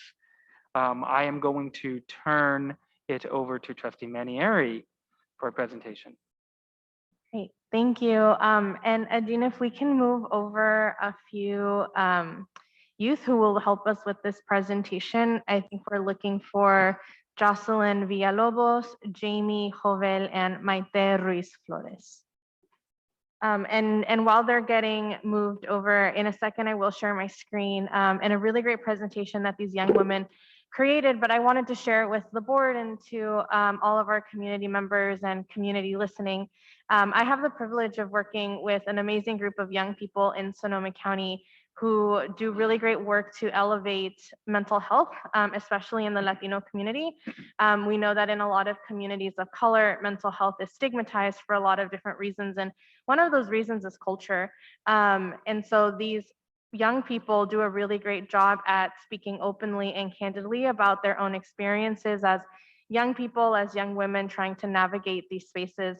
And so what these young women have presented for you all today, or have prepared for you all today, is a presentation where they've just taken some parts of the resolution that's on our agenda, and they're going to talk about why they've pulled those specific statements from the resolution and talk about their own experiences with the topic of mental health. And I'm trying to see if they're all on yet. I see Jamie and Jocelyn, and I think we're just missing Maite.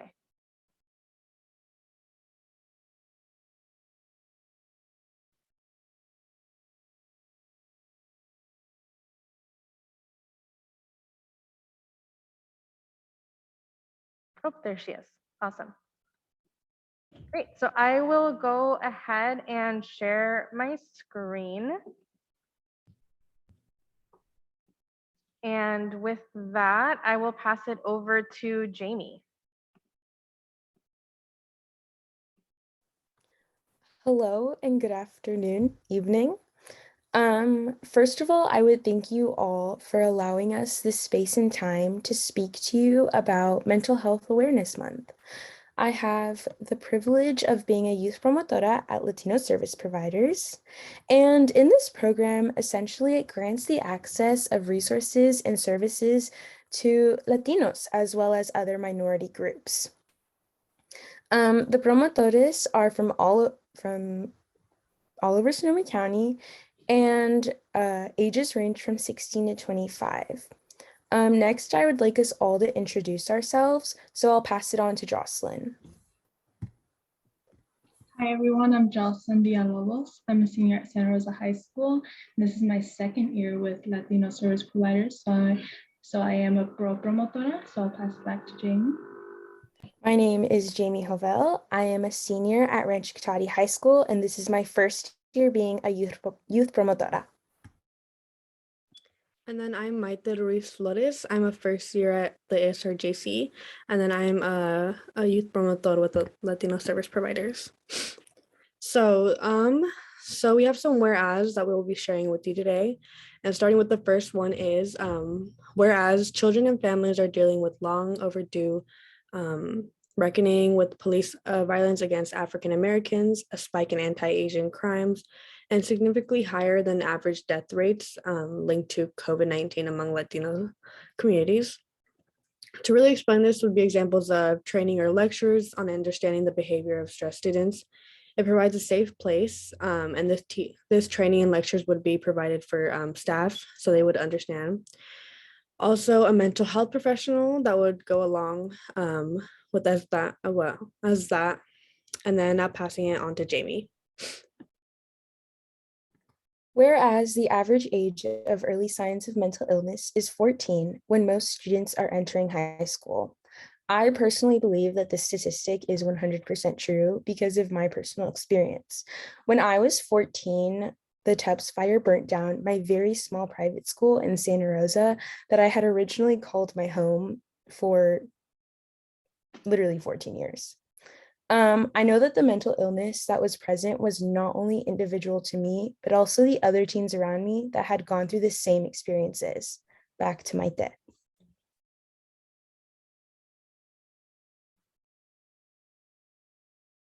So as the CDC has declared suicide as the second leading cause of death among young ages 15 to 19-year-olds. So students these age in the process of going through schooling, there's an amount of stress that gets built up over time that gets piled and piled up. And you can never see it much from a teacher's perspective or a parent's perspective because that student always keeps like a guard up every day. And so it would be an important role for in the youth in our community. And that important role would be providing mental health resources such as support groups so that it can be an easy accessibility, as well as adding a therapist to the school grounds. Therapists will take everything slow to understand the student problems and create solutions. So it's an important matter needed to be taken because it's a student's mental health. So I'll pass it to Jocelyn. Whereas researchers from the University of Montreal found that students with untreated mental illness are more likely to be chronically absent, more disruptive in class, have lower academic achievement, and ultimately drop out. Although mental and emotional needs are not always as obvious as physical needs might be, they are just as important. Schools can help students by not punishing those who are often absent or have lower academic achievements, and instead work with students a little bit more and view them as a whole person. Back to you, Maite. So, whereas the University of Maryland Center for School Mental Health has found that educating staff, students, and parents in the signs and symptoms of mental illness is a key to both early intervention and dismantling the stigma around surrounding mental health. So like I said again, teachers and parents always have to take action way too quick when solving a student's problems, even if it's a student of their own. It's never a great solution. I've heard before that parents don't really understand when a student of theirs is talking about something that's very sensitive to talk about. And it should be a lecture on seeing the signs and symptoms of mental illness, because for the next time they could know on how to really communicate and get to the problem. Now on to Jocelyn. Whereas the CSMH reports that students are more likely to focus through with mental health services in school settings and bring mental health services onto campus, enable easier communication among providers, parents, and teachers. It is important that educators and administrators take their duties seriously in helping our students and providing them with mental health resources and services in order to maintain a healthy school environment and in making sure our students have the support needed. Back to Jane. Whereas schools that implement comprehensive mental health systems see improved academic performance, fewer special education placements, decreased disciplinary actions, and higher graduation rates. Continuing my testimony that I had mentioned above, if it were not for the mental health curriculum that my institution had put in place, I strongly believe that the mental illness of myself and those around me would be greater. Finishing off with Jocelyn. Whereas spreading awareness of the importance of mental health can help people realize the many ways in which mental illness impacts them and those around them, and can provide the opportunity to learn about available services. Spreading awareness about the impact of one's mental health allows students to help themselves and their friends, family, and others around them. For me personally, being a part of Latino service providers, I have learned a lot about mental health, and I feel like I have been able to spread information about mental health to my friends and family and others around me. So I feel like schools can provide training for these, can provide trainings or have days dedicated to educating students and staff, which is why it's really important to continue having trained counselors, therapists, staff, and other programs like LSP that will ultimately allow for students to succeed not only academically, but generally in life. Back to you, Jamie. So while I'm speaking about this calendar, you guys are totally welcome to screenshot or take a picture of it all. So these are Youth Promotor hosted events, and as a whole, we would highly encourage you all to join. Although I'm pretty sure it was the top row, yeah, that have already been done. But I would like to shine a light on our YP podcast. And this Friday, our Stomp the Stigma event that destigmatizes mental health will be at the SRJC grad lawn. I also urge everyone to follow our social media that will be presented at the end. So I'm pretty sure we post this exact calendar like every single day, and at least it's helped me a lot because I'm always on social media. Next, as well as the other slide, while this slide is up, I would encourage us all to screenshot or take a picture of these phone numbers, whether it be for us or those around us or students or anyone that we know. These are resources not only for us, but community members. We're all community leaders, and it's nice to have these in our back pocket. Finishing off, thank you so much for listening to our presentation. Mental health is such a great part of my generation's lives and every generation's lives, and destigmatizing it is just one step further to a healthier and happier future as a whole. Our Facebook and Instagram are posted right there, and that is where you can learn more about mental health and how to help yourself and others. Thank you so much. Thank you so much, Jamie and Maite and Jocelyn. That was a really great presentation, and I'm sure that the board has some words for you. And so with that, I'll pass it back to you, President Sheffield. Thank you. And thank you, Jamie, Jocelyn, Maite. This was a very thoughtful presentation. This is an action item, but board members, do we have questions? Anything that we want to speak to the presentation?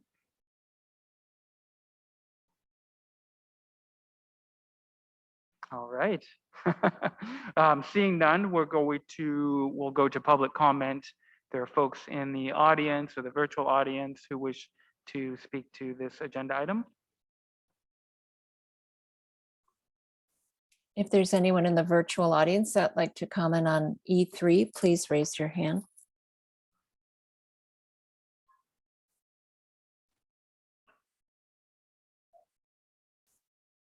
And there are no hands raised. All right, we'll bring it back to the board for discussion, further questions, or a motion. Board members? Trustee Flores.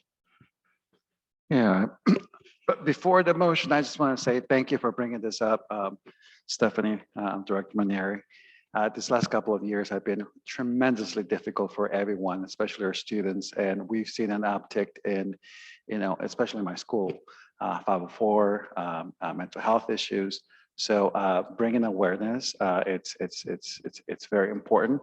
I also want to say thank you for coming to my summer school program and doing those presentations last summer. I'm gonna reach out to you again this summer. It's gonna be in person, so hopefully it'll be a little bit more interactive than last time.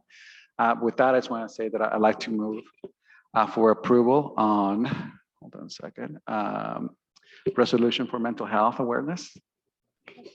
Second. All right, it's been moved by Trustee Flores, seconded by Trustee Manieri. And I believe we're ready for a vote. Director Beard. Director Flores. Aye. Director Manieri. Aye. Director Fong. Director McCormick. Excellent presentation, ladies. Fantastic. Very specific. Aye. Director Medina. Aye. President Sheffield. Aye, motion passes.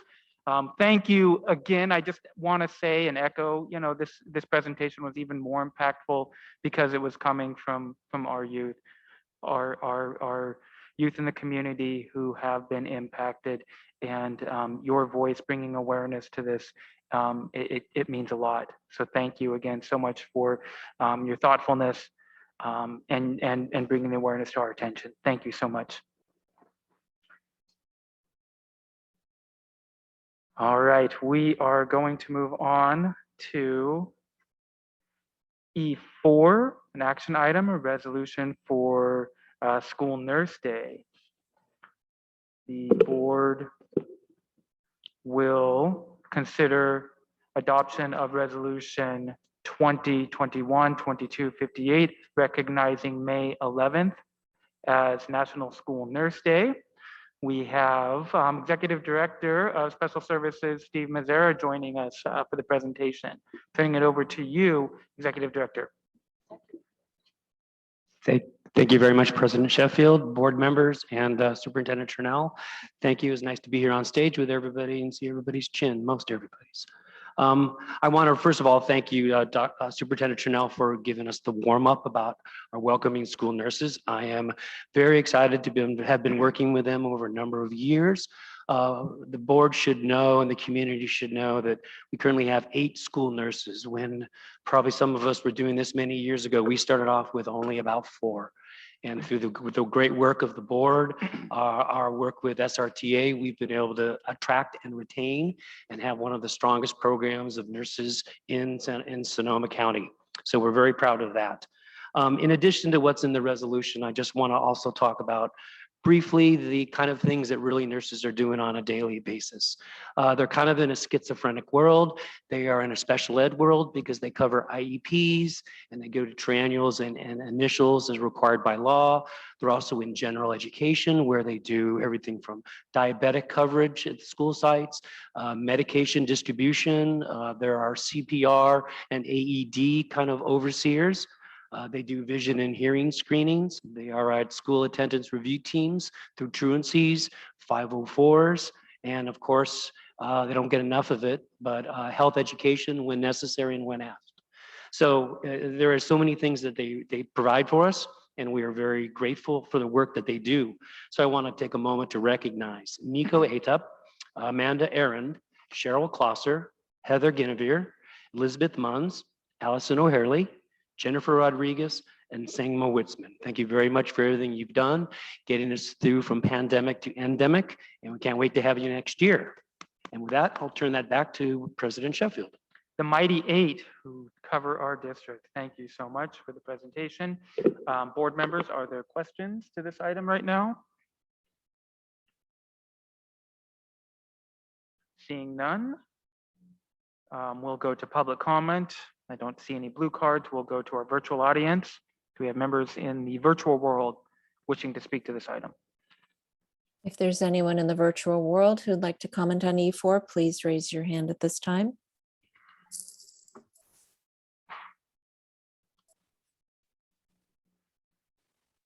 And they do not. There are no hands raised.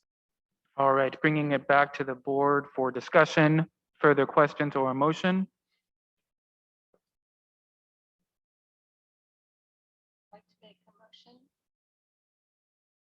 Make the motion to adopt the resolution 2021-22-58, recognizing May 11th, 2022 as National School Nurse Day to our 8 heroes. Second. All right, moved by trustee Fong, seconded by trustee Manieri. I believe we are ready for a vote. Director Beard. Director Fong. Aye. Director Manieri. Aye. Director McCormick. Aye. Director Flores. Okay. Director Medina. Aye. President Sheffield. Aye, the motion passes. All right, thank you again, Steve. We will move on to agenda item E5 as people are taking places. This is an action item. Consider contract approval of EduClimber software by Illuminate Ed. The board will receive information and consider approval of the contract with Illuminate Ed for the EduClimber data dashboard platform. I am going to turn it over to, let's see, we have you seated? Yes. Okay, we have Executive Director Delanardo, and we have Director Rand Van Dyke joining us. Good evening. We're going to take a moment here and pull up a slide deck to share with the board. So give us just a moment for that as we do so. So I'm Tim Zolinardo, Executive Director in Educational Services, here tonight with my colleague Rand Van Dyke in our business services, most specifically information technology. We thank you for having us here this evening, and we're going to speak to a little work that has been done by the Data Committee in Santa Rosa City Schools and speak to a little bit of our focus on bringing data more clearly into focus for Santa Rosa City Schools. So, sorry, it's all right. We're just pulling up the slide deck now.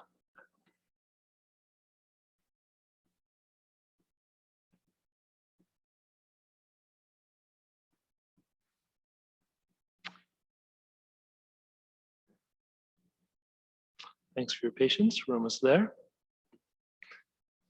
No shortage of technology hurdles in the last few months. I'll begin very gently as we wait for that to pull up. So, good evening, Superintendent Trunell, President Sheffield, and members of the board. Thank you once again for having us here tonight. So as we begin, we're going to speak to a little work done in Santa Rosa City Schools on behalf of the institution to consider and look at more information that is contained in how we can use data better. So I was going to kind of speak in reference to slides, but I might adjust a little depending on where we go. All right. It's not my computer. That's all I can say. Still not the right slide. All right. No. We should be able to. Now, yeah, I'm finally there. It looks like it's opened. So I'll keep to my original plan then.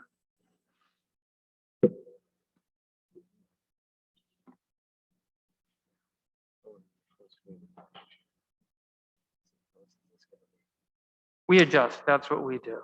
All right. Well, thank you for your patience. I will continue at this point, and we're about to share it.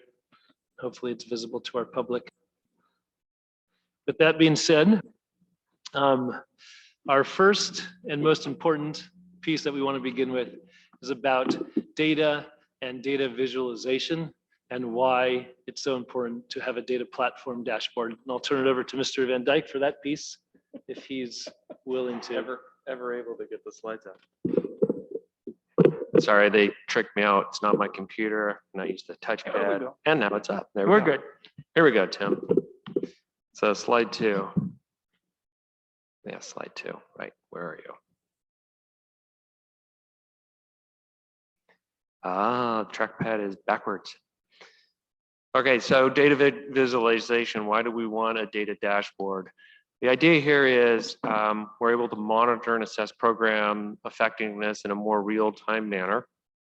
We have multiple data points created from that create a complete data picture, and we're able to, with a good dashboard, be able to grab those multiple data points from our student information system, from social-emotional learning assessments, anywhere that we can attach a student ID number, we can attach that all in one place in a data dashboard.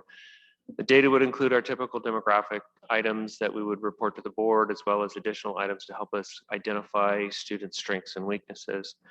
It allows monitoring across all levels of the system, from the large view of the district to the sub view of our sub districts, all the way down to the school, all the way really into the classroom and the student level ultimately. That's the ultimate goal. This way sites are able to focus on the students' needed intervention.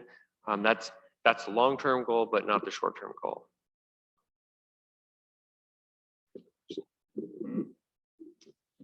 So that brings us to the next slide, which provides the next few, will provide a few examples for everyone regarding some of the inherent capacities of the platform itself, which is important because in many cases for the Comprehensive Data Plan Committee, it was of value for us to find something that would allow us to have customizability and to have something that brought great synthesis to the large volume of information that exists in the school system. So that was important for us. And as we look at this platform, you'll notice that there's some key attributes that it has that live up to that. So in this specific example, we see that illuminates EduClimber, facilitates better coordination of the MTSS system and lens that we use for serving our students. For example, Santa Rosa City Schools will be better able to synthesize social emotional behavior indicators. We'll be able to bring in things from outside platforms such as Panorama, which bring in key social emotional and behavioral information to our system. And we'll put that in conjunction with data and information that exists already in areas around attendance, behavior, and other data. And that will be more holistic. And in that sense, will give us the ability to live at priority 2, which speaks about recognition of the whole person.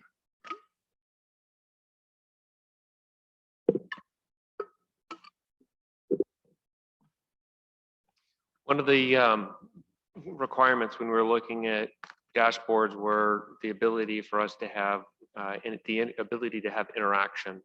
So we can identify a group of students based on a characteristic or set of characteristics established by a team from the district office and school sites, be able to tag that collection of students so that we could monitor their progress, deliver potential interventions for the needs that we see are necessary, we as a collective, and then implement those interventions and come back later and see how the students have done as real time as the data allows. Some things, quarter grades, for instance, it takes time to get there. We're going to be including the MAP assessment for the middle and high school students, depending on how that gets implemented through the course of next year. So we'll have 3 times a year that kind of data point. And then when we do updates to Panorama data, that'll come in as fairly instantaneously. In addition, we'll have some historical data that we can draw on. Is the student experiencing a change in their involvement based upon, say, attendance? Were they strong attendance previous years? Is their attendance weaker now? Or vice versa, were they one of the students that we worked on last year and we implemented some kind of intervention program, and how is their attendance at the present time? And in the final, not the final implementation, because that never ends, we'll talk about that in a moment, we'll be able to drill into all the way down into right into the student level and be able to come up with interventions that match that particular student's need.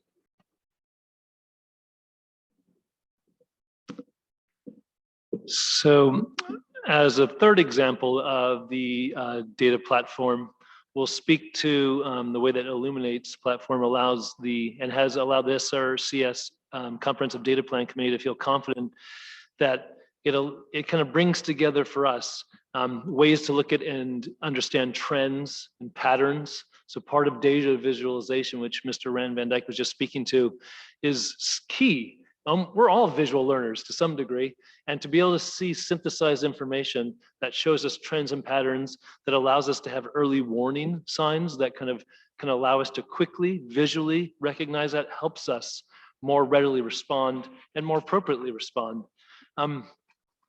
One key thing, of course, for us, as we look at the next slide potentially in just a moment, and when you see it, you'll notice it, is that, and I'd like to refer to it specifically if we get there, thank you, is that, no, I appreciate it, great, I appreciate your perseverance, is that we have to explore data in many ways, and one of the key things that we need to explore it in reference to is disproportionality and our lens of equity for our district.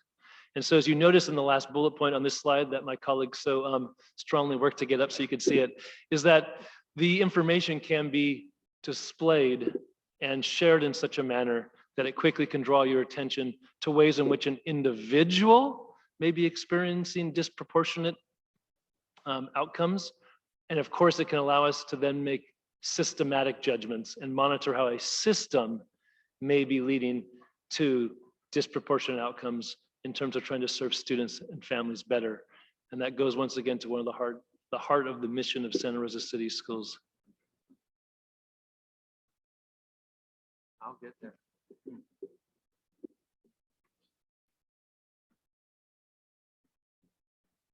I'm on your slide, Tim. So we had a cross section of the district population as evidenced in part by, we had a variety of teachers that we invited to join the committee. The ability to attend was based upon, any given day and responsibility. So we had teachers, counselors, site administrators, vice principal, as well as district office personnel. And our plan going forward is to enhance this committee with additional members of the school communities as we work towards what are the cut points, what are the data pieces that we need to bring into the system to provide a better, fuller picture of the student. As Mr. Van Dyke brings up the information about kind of some of the steps that were involved for the committee, I'll do a brief summary. Thanks for getting that up. Obviously, the first thing you want to do is set clear goals for yourself. And so the Comprehensive Data Plan Committee began with just that in the late fall of the semester that began the year for 2021. And so we first began by setting goals. These included choosing, that we would have to identify a data platform, a data dashboard platform. It also included, though, things well beyond that, such as the need to make sure that we build our data literacy and fluency as leaders in Santa Rosa City Schools. We analyzed the kind of other steps that we would need, such as kind of how we would choose a data dashboard. How would we get to one that would make sense for our system, which would serve our needs the best?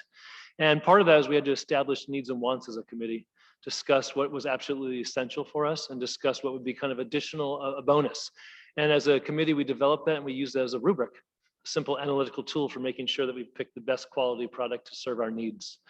That then led to a consensus decision-making process where you replace majority kind of decision-making with the general ability to have discussion and dialogue and to elucidate key points about why something might serve us better than another. And typically one of the keys of a consensus decision-making process that's really important to our group is that you all take a pledge in some manner to move forward with the work. Even if you didn't agree with the specific Illuminate EduClimber platform, which the majority did actually, but even if you didn't, you still make a verbal commitment to in no way stop the work or in no way get in front of it, that you recognize and respect the decision of the group and you're ready to move forward for its implementation, for it to be successful in serving our families. That also included, in terms of our work together, creating a timeline. We did that in the kind of March 2022 part of this year, and the committee came together and developed kind of an idea of what we'd like to make sure we see happen in the first 6 months very clearly. And then that implementation timeline was kind of gathered up by Mr. Van Dyke and I, and we met then with the representatives from EduClimber so that we could kind of go over what our implementation from the committee's vision was with the realities of infrastructure, time, personnel, and demands. And then we kind of worked through that to finalize details of the contract and to kind of reassert what would be the actual ability to carry out the implementation plan for this first 6 months. Where on the calendar would that fall?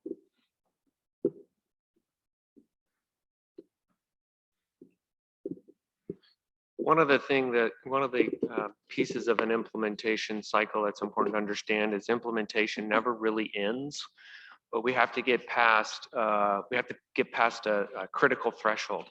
So the initial cycle of our implementation will be the importing of data, and we've already begun that conversation with EduClimber and staff to make sure that we have the most easy to pick data done. Concurrent along with that initial importing of data will be setting of thresholds, which educational services will lead the charge in getting a team of folks together to say, okay, these are the initial cut points that we're going to use. We need to train district staff in how to do setup within the system, within how to use that, within also how to use the system. That's district and site administrators in the initial implementation. We'll look at stuff, we'll have some conversations, and we'll adjust thresholds if we see there's a necessity to make a change. We'll continue our training within that smaller group, and then it'll be time for an initial analysis. So that's kind of that cycle from ongoing data analysis to review the data, review the tools, establish changes, make changes, train staff. So now we're at the conclusion of that first wave. January of next school year, we've launched it. We have site administrators now using it, making some guidance and decisions on their school sites, hopefully being able to draw data for their SIPSAs and their LCAP implementation plans. And we then go back to that implementation cycle where we look at what we have and we ask for questions. So what is the ongoing data analysis and what are our future planning needs? How do we expand the training? How do we include school site personnel down to the classroom teacher? What is the annual ongoing onboarding and training for new staff? How do we actually bake it in so that we train everybody at the beginning, but then we have new staff come in? How do we make sure that they're trained in how to use this tool and use it effectively? And then refresh, broaden the training for the current users, and then repeat that cycle again. And it's not an annual repetition of the cycle. It's really as things come up, as things are illuminated, no pun intended, to us. If we need to make a change, we will have the training within my department on the technical side of it, within Tim's department on the more hands-on use of it. And between us, we should be able to make some dynamic changes as we go along. So implementation isn't something that's one done and we're out the door.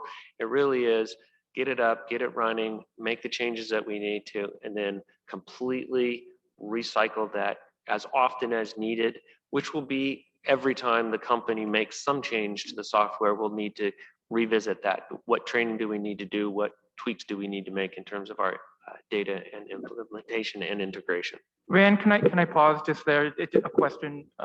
As things come up, would there be instances where yourself or Tim would have to come to the board, give us an update on what these changes as you identify them as they come up?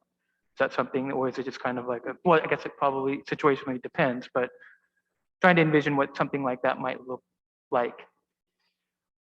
If I'm understanding correctly, you're asking, is the potential for us to come back to the board and need additional guidance? I think that that certainly is a potential. Mm-hmm. If the program were to change in some major material way, which it doesn't appear to do, we might need to come back under that kind of a circumstance. But certainly if we run into something where we need additional guidance, working with Anna and team, we would certainly come back if necessary. Okay. And I would also anticipate as we get ready to launch it in the hands of the site administration, we're going to come back and give you an update on where we're at. Yeah. Because we're really excited about some of the potentials that we can do here, some of what we'll be able to shed a light on for all of us at the district level, including the board. Yeah, absolutely. As well, if we can find a way to give you some real-time information that doesn't invade the privacy of students, et cetera, then we want to be able to do that as well. That's on our minds. I have a clarifying question. So this is the data dashboard presentations were for Aries Analytics, Illuminate, EduClimber, Panorama Student Success, and Frontline Analytics. So why are we going with Illuminate, since we just, exited Illuminate and we're going into Aries? Couldn't we find a platform that is compatible with Aries? It just makes sense that we use the same platform. I just don't know why we're going back to Illuminate.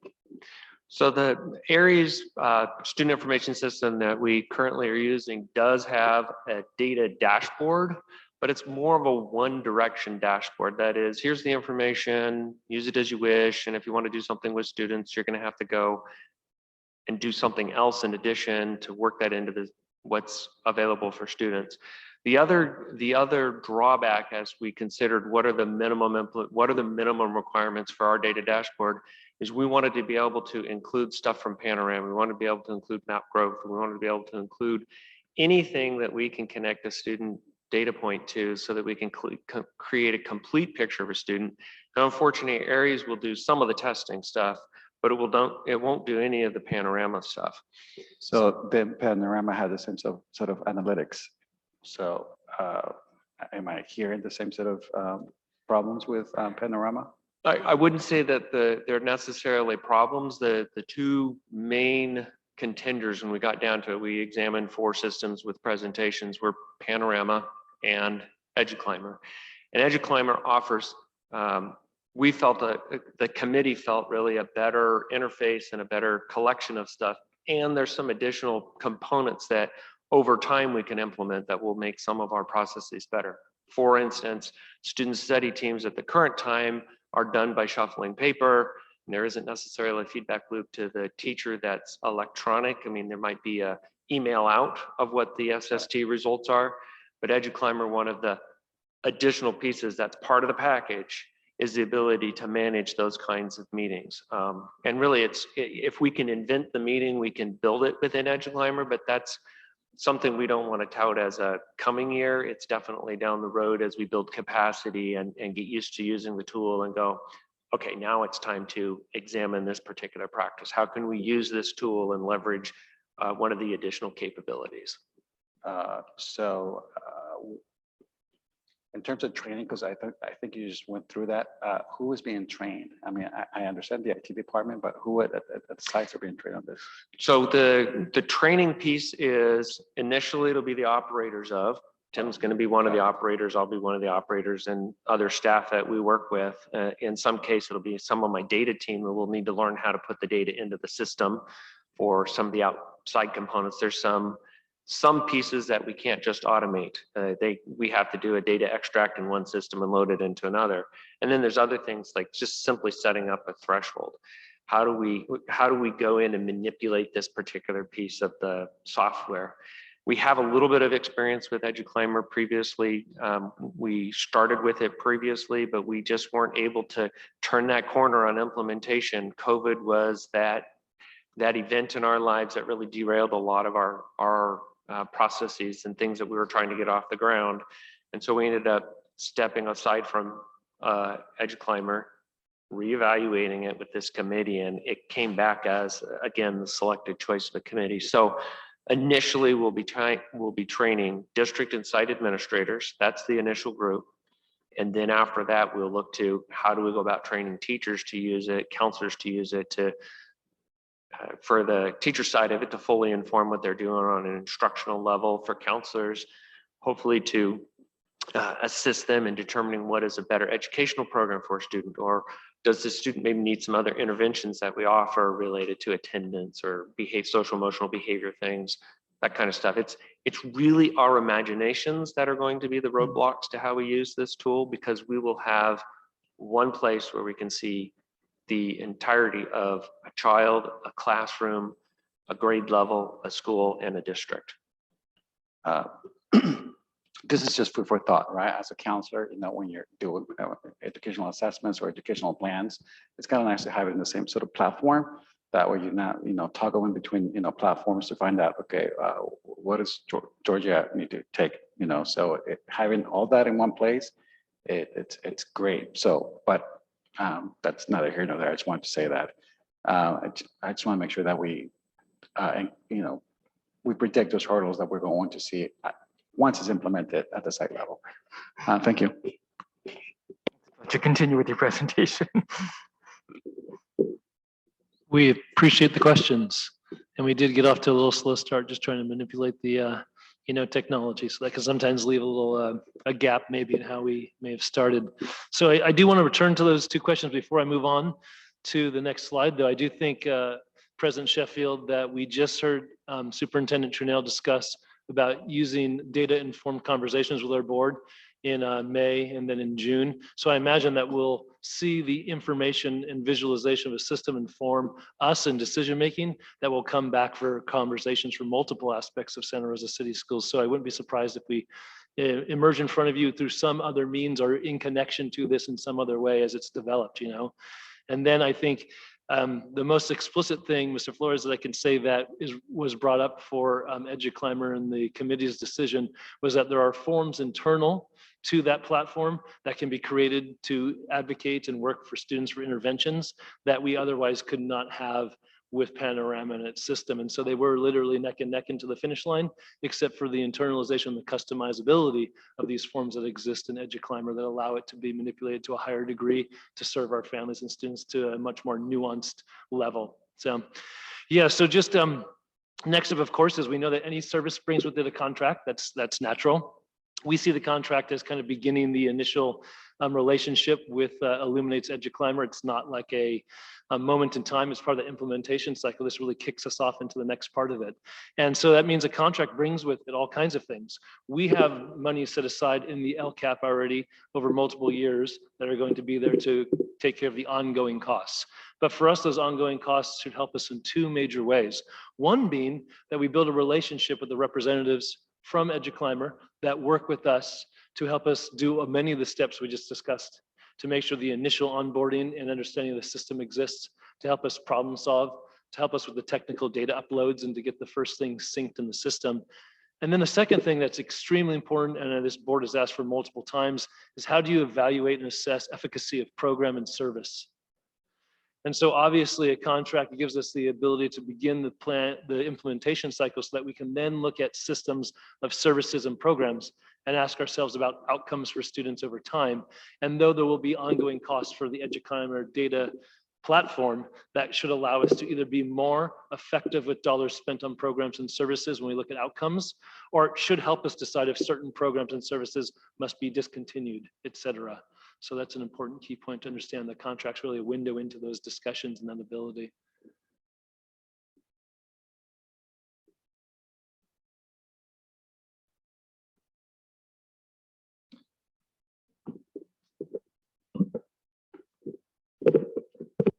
We talk a lot as a district about being data informed, and I think we really want to get there. And it's not easy to get there. One of the nice things about a data visualization system is it helps us. It helps us move to that place. So as a data informed educational system, we know that data is at the root of supporting student achievement, and we need to be better at identifying those programs in our system that work and those programs in our systems that aren't effective. We have to be cost conscious. That's one of the things that we anticipate gaining out of a data dashboard, is the ability to have a lens into what works and what doesn't work, not just from the standpoint of supporting students, but also for the financial health of the district. The data dashboard should absolutely assess the effectiveness of our programs and the service across the board from top to bottom. Reflect on growth and challenges, the positives and the negative, make data-driven decisions so that we know where to invest our time, our energy, and our resources so that we're not spinning our wheels. And a data-informed system allows us to communicate data clearly with families and the community. And it's something that we're really excited about as a committee, being able to have data at our fingertips in a way we just haven't been able to do in the past.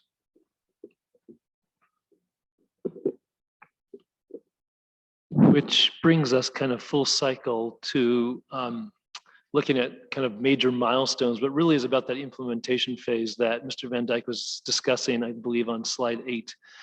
And just has a 30,000 foot view here of what the committee has discussed as being integral to the process. And some of the key for us is that this is not a kind of a one-time discussion. The committee will continue to meet. Its work will be to continue to provide input and feedback and valuable experiential information to us as they learn a little about the system and begin to use it, and as we have administrators begin to use it. And that should then clarify for us kind of places that might be intuitively working really well, places where maybe there's some areas that we need to build in a little bit more development and training for people so they understand how to leverage the information as much as possible. And so this anticipated timeline lays out the fact of our key milestones, as Mr. Van Dyke discussed, is to make sure data is being used on the platform by our administrators in January, and to make sure that we then move forward to, at minimum, seeing it being used by teachers and site personnel across the board in fall of 2023. As we say, we like to under promise, over deliver. If we can speed that up in a meaningful way that does not sacrifice quality, then of course we'll do so.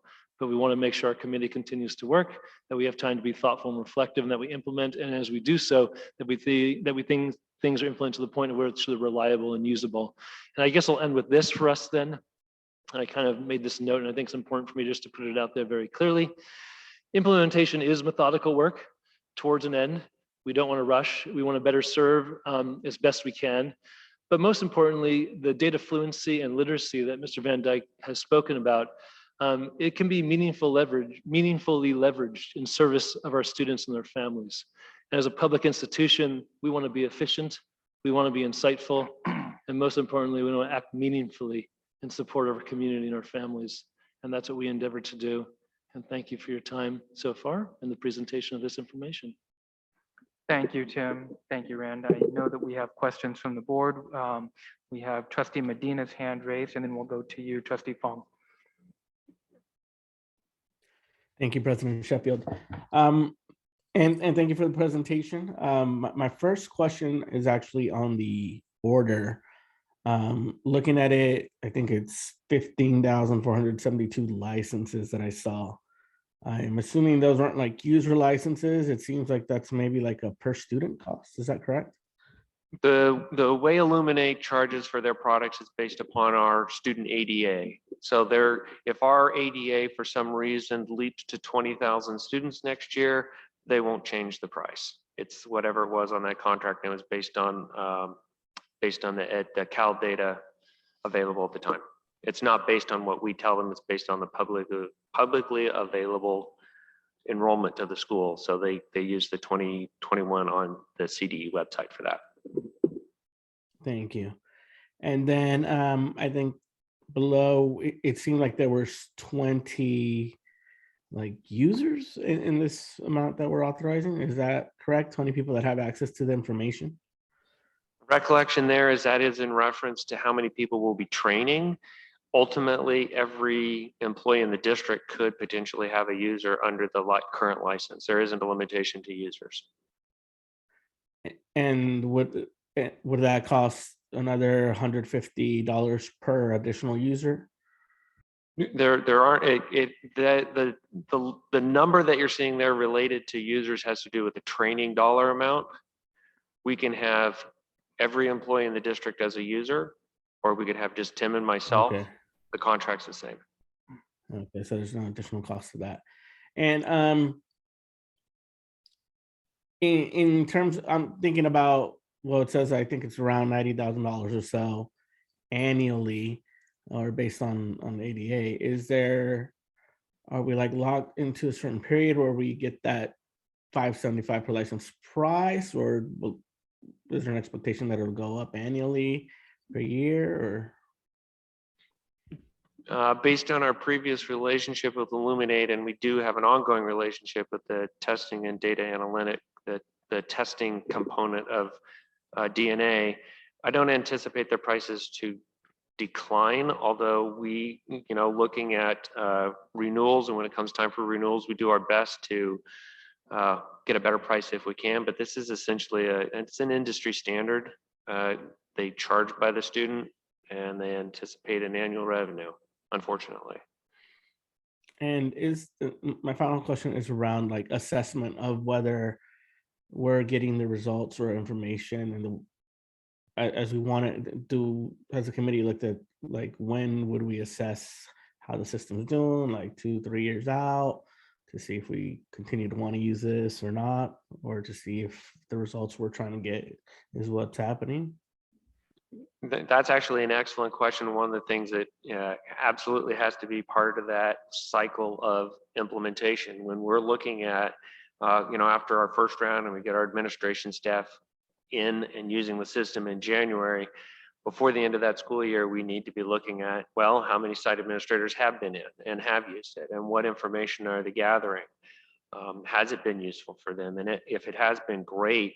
What were nice pieces? If it wasn't useful, what needs to be changed? I really don't see that as a one and done. I really see that as just part of that entire implementation cycle. Once we onboard teachers into it, it then becomes how are we using it to inform educational practice in the classroom? How are we using it to support teachers in shortening their own cycle of inquiry in terms of what's working and not working in their classrooms? And Director Medina, I would add one thing, which I think is the importance of committees in general and why we want to make sure the committee stays connected to the work in the next year and ongoing years. Any system can become myopic or an echo chamber without perspectives from multiple locations within it. And so it's important that the group of different individuals who represent different aspects of the educational institution can speak to their experience and can give a fuller version that maybe you might experience as a district office representative, et cetera. So that's part of the importance there of getting a balanced view, and that will be part of the implementation cycle ongoing. And one other piece to that is this money has already been set aside within the LCAP, so it's not going to be hitting the general fund. It's already spoken for as part of our data initiatives within the LCAP, district LCAP. And it seemed, was there anything that, it seems like we're adding this whole additional system. Is there anything that we currently use now that we would no longer be using that this maybe replaces? Or is this just a whole additional system for the data visualization? This doesn't have the capacity to replace anything that we're currently using, so it is a new system. Thank you. That's all the questions I had. Thank you. Appreciate it. Thank you, Trustee Medina. Trustee Fong. Thank you for that presentation. I have some comments for later, but these are the two questions. I really like the youth truth data. And I know that you've integrated a lot into EduClimber. Is there any possibility in the future that that might be also integrated? It's funny you bring up youth truth. We talked about it. We talked about it, and we talked about it as a committee. If we don't have a connection within youth truth to an individual student, and youth truth is one of those that was anonymous, then we can't bring that data into the low level, that is all the way down to the student level. That doesn't mean we're not looking for ways that we might be able to incorporate that at a higher level, looking at it within the school site. So that's something that we'll have to look at as a further out down the road. How do we deal with some of that kind of stuff? But wherever it's anonymous, the biannual, the other one that we use or have used in the past, cannot remember it. With the Healthy Kids Survey, same issue there, right? It doesn't go down to the student level. So how can we bring that kind of information to bear, at least at the school level? We'll look at that. My fingers aren't tightly crossed on it, but certainly it's in our crosshairs to look at. And then the second question, actually a little larger, is when we're really thinking about the kind of data that we've been asking for, that you are certainly going after, bring it to us in understandable ways to make decisions about our budget, make decisions at the administrative level about what programs to continue to use or what we should be doing. What level, is this down to the classroom level, to the individual teacher level? How much is EduClimber going to be useful for the individual teacher in making those decisions for instruction? Good question. Ultimately, it'll be how do we leverage the information, because we can get all the way down to the student. We can get to the classroom level, we can get to the student level. Question is, how do we as an educational system then use that information to help teachers inform instruction? And I think that's really part of the learning that we have to do as a district, is figure out how to make that not be an extra, but a piece that actually makes the work easier or no harder for teachers. And it also is dependent upon the subject matter. Thank you. Yeah, I was going to add, I mean, that is a key question. And so part of what I think the committee was looking for was, you know, a platform that would allow multiple use at multiple levels. And so, yes, you can get into classroom level information. You can get down to student level profile information. But there's also that key to be able to look at systems from the larger point of view altogether. And so, you know, we want to use that to help us make decisions. And some of that should be about programs and services. Partly, you might have a teacher maybe leveraging it more for formative kind of information for adjusting and intervening with students. Doesn't mean they can't look over a course of a few years back at a programmatic educational piece and student outcomes with that. But that might be more of, let's say, a larger district lens that is more common. And my kind of most important point is the quality of how we assess things comes from the quality with which we ask questions about the data we grapple with. And so it'll be important for us systemically to actually make sure we build good questions to guide our frames for looking at data, so we don't jump up that ladder of inference, or so we don't do things that are kind of not purposeful to what we want to get out of it. And so if we want to look at how teachers use data and that helps them understand programs and services, we'll have to help craft certain ways of looking at the information, and we'll have to build a container or a bucket for how you go through that protocol. And we'll have to like guide that, so it isn't as much just about how our individual students doing. Board members, additional questions? Yeah, this item, I guess the application, the tool originally came to the board in 2019. And of course, we know that pandemic kind of got in the way, but in that time, I guess, in that space of time, have you had a chance to actually, I guess, dig in deep on the potential application? I know you've given us a lot tonight. I'm wondering if that's what was used in that period of time, was really figuring this out. You've got kind of a firm handle on it, I guess. This is more of a clarification question, just, you know, again, for the public to know that the item, that this actually came to us years ago, and it's LCAP funded, budgeted. Yeah, I mean, I must admit the auditorium, my angle is a little tough for me. I don't know if you're finding the same thing. I believe I'm with you. And you did note that this first came to the board in 2019, or kind of wondering maybe if I can summarize and caught it correctly. And this is before some board members were actually present. And also you're interested kind of maybe in what learnings there might be from the first interaction with the platform, I'm assuming? Yeah, so thank you, just confirming that. So I think there's two main things. One is, to be really clear, I spoke at length with our representative from Illuminate, EduClimber, who's actually still with the company that was there in 2019, and asked him from his perspective, what did he notice? Because once again, I want to learn from perspectives from multiple angles and not just our own internal.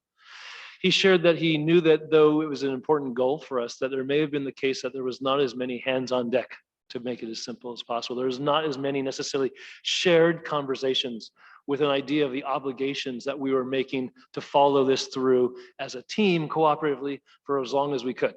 So that means there was more siloed ideas of you go take care of this and you take care of that, instead of like, no, we have to be having these ongoing conversations, because though there are functional and technical pieces here, there is also kind of the philosophical about like how we want to look at things. There's the very technical about how we set cut points. And so that is a synergy of conversation.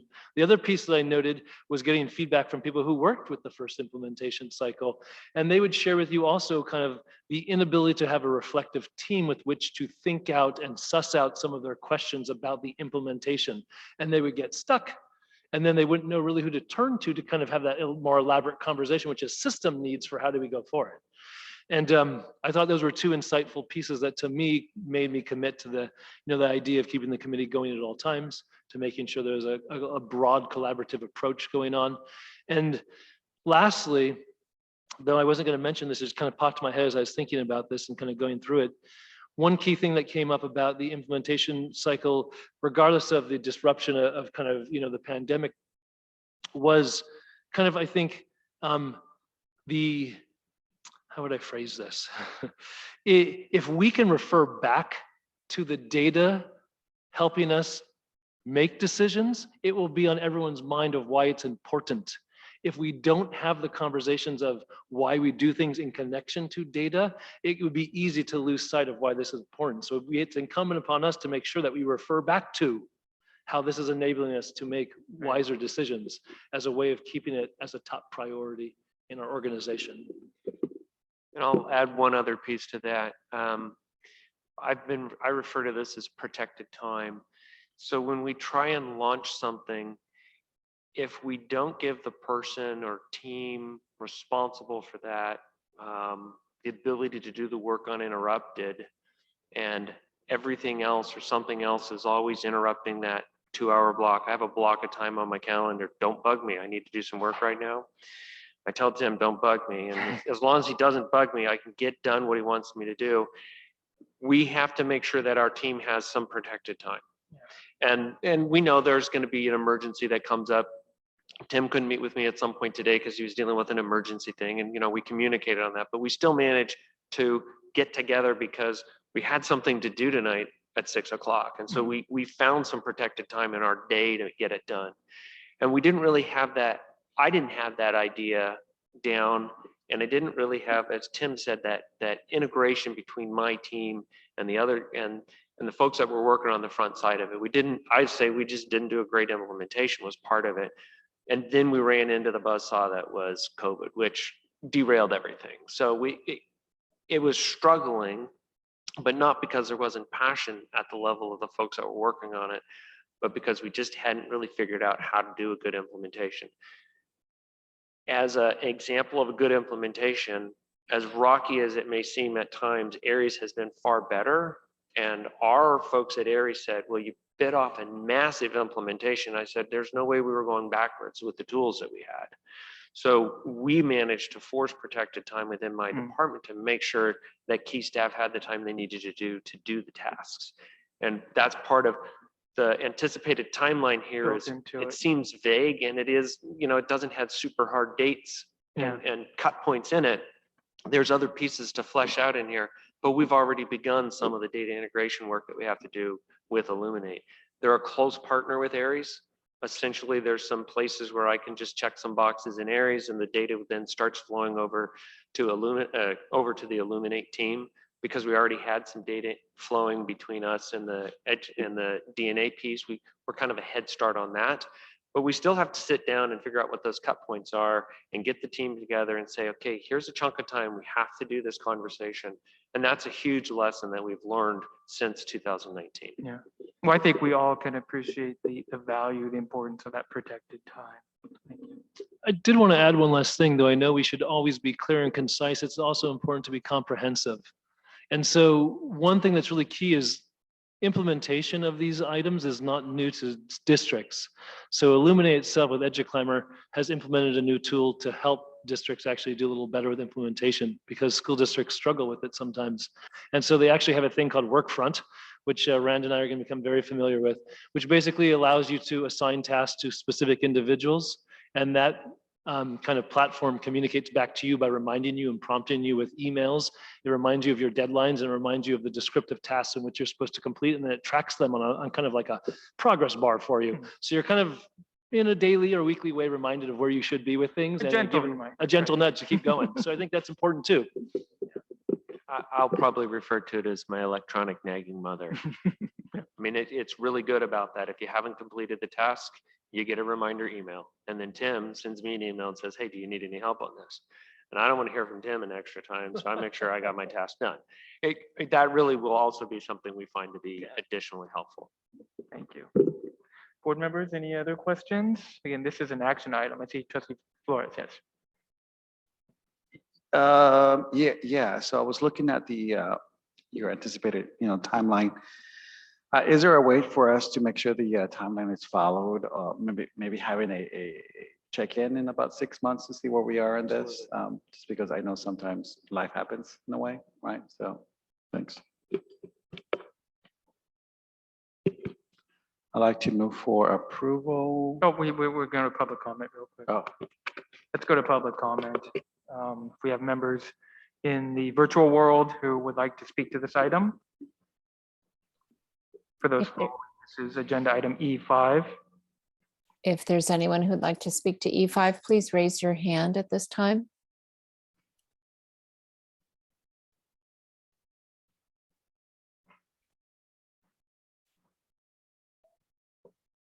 President Sheffield, there are no hands raised. Thank you. All right, Trustee Flores, bringing it back to you for a motion. Thank you. I'd like to move to approve the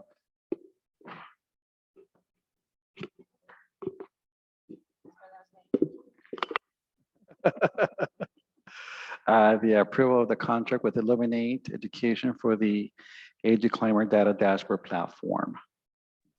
Second. All right, we have a motion from Trustee Flores on agenda item E5 and seconded by Trustee Fong. We are ready for a vote. No. Nope. Comment. Oh, yes, please. I'll second. That ship passed. All right, here's a comment. Thank you for bringing this to us. I really am heartened by seeing 3 teachers on the committee, and also that you chose to do consensus. Very important.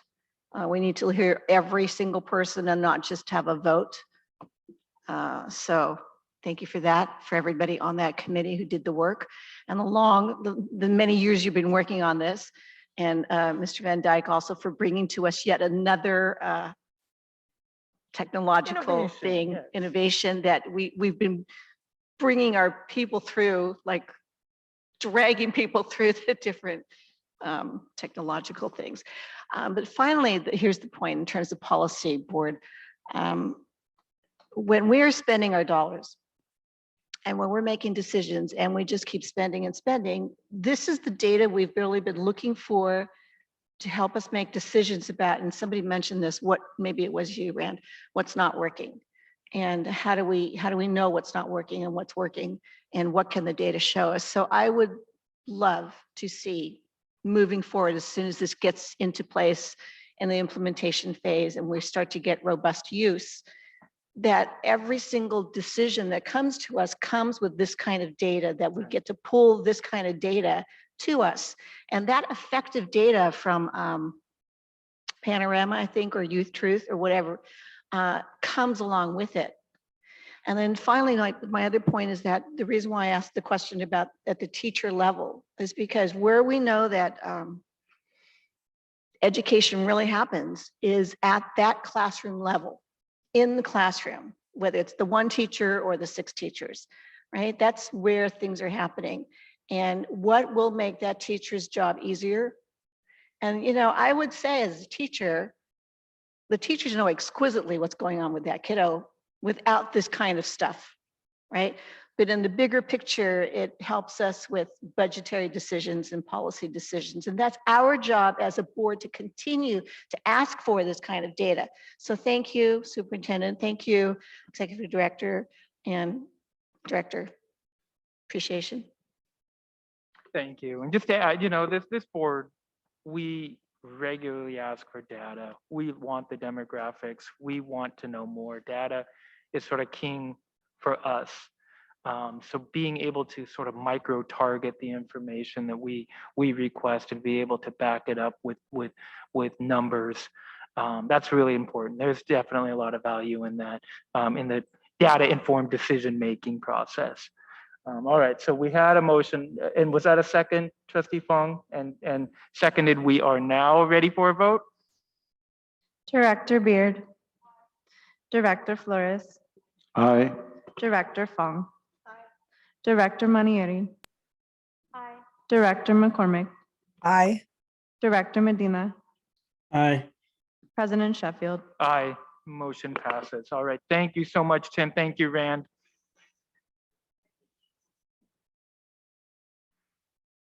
All right, and Georgia's leaving us. Good luck on your test tomorrow.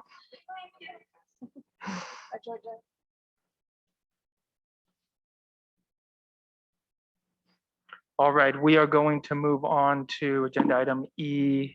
This is an action item, City of Santa Rosa Elementary School District, issuance and sale of general obligation refunding bond on the district and related actions. The board will consider approval of Resolution 2021-2256, the issuance and sale of general obligation refunding bonds for the elementary school district to refinance previously issued general obligation bond in order to take advantage of lower interest rates. We have Deputy Superintendent Edson with us to present. Turning it over to you, Mr. Edson. Thank you. Give me just 1 second, please. Yes, please. Take your time.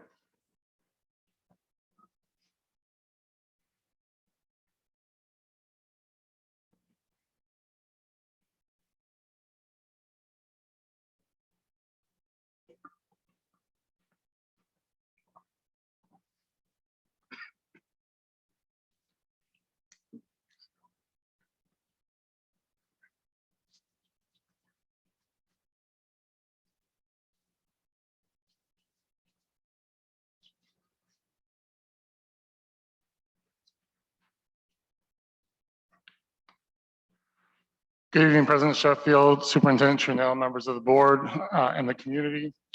Tonight, we're bringing resolution 2021-22-56, authorizing the issuance and sale of a general obligation refunding bond for Measure L for Series C and D that was originally sold back in 2014 and 2018. To note, this is not a sale of bonds for additional work in our district. This is refinancing of existing bonds where we are actually saving taxpayers money. So in the board cover, it states approximately 2.5 million for the elementary school district. But as everything changes up until we actually do this, we've been able to now calculate that it'll be approximately 3.9 million for the elementary district Measure L bond series that are being refunded or refinanced. What this effectively does is reduce the time period of repayment for the taxpayers in the voting district for Measure L. For reference, Measure L was a $54 million general obligation bond that was passed in 2014 to help address issues at our school sites that we are nearing the completion of. We did our actual final bond issuance of those funds last spring. So we are working on project plans for those remaining funds that will be brought back to the board at a future meeting for further discussion. With that, I will turn it over to the board. Okay, let's get that savings figure again. Saving taxpayers approximately how much? $3.9 million. 3.9 million. Okay, thank you. Questions from the board?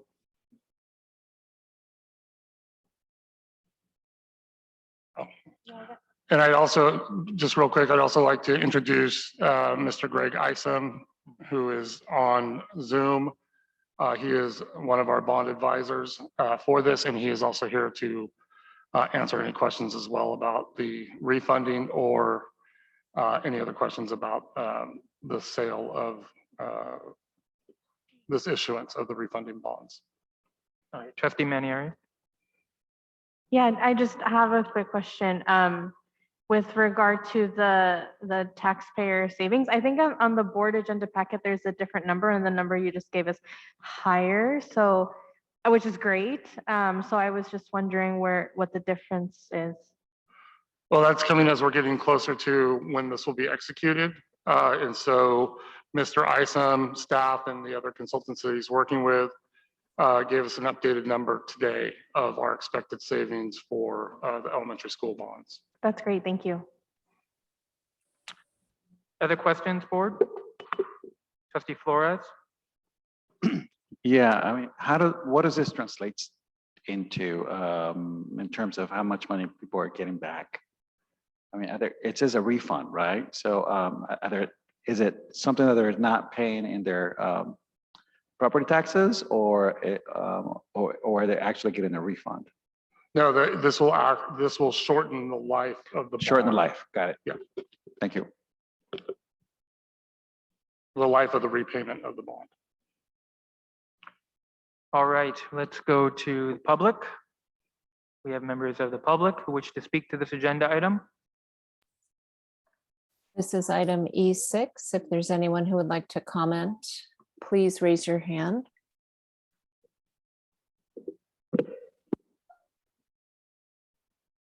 There are no hands raised.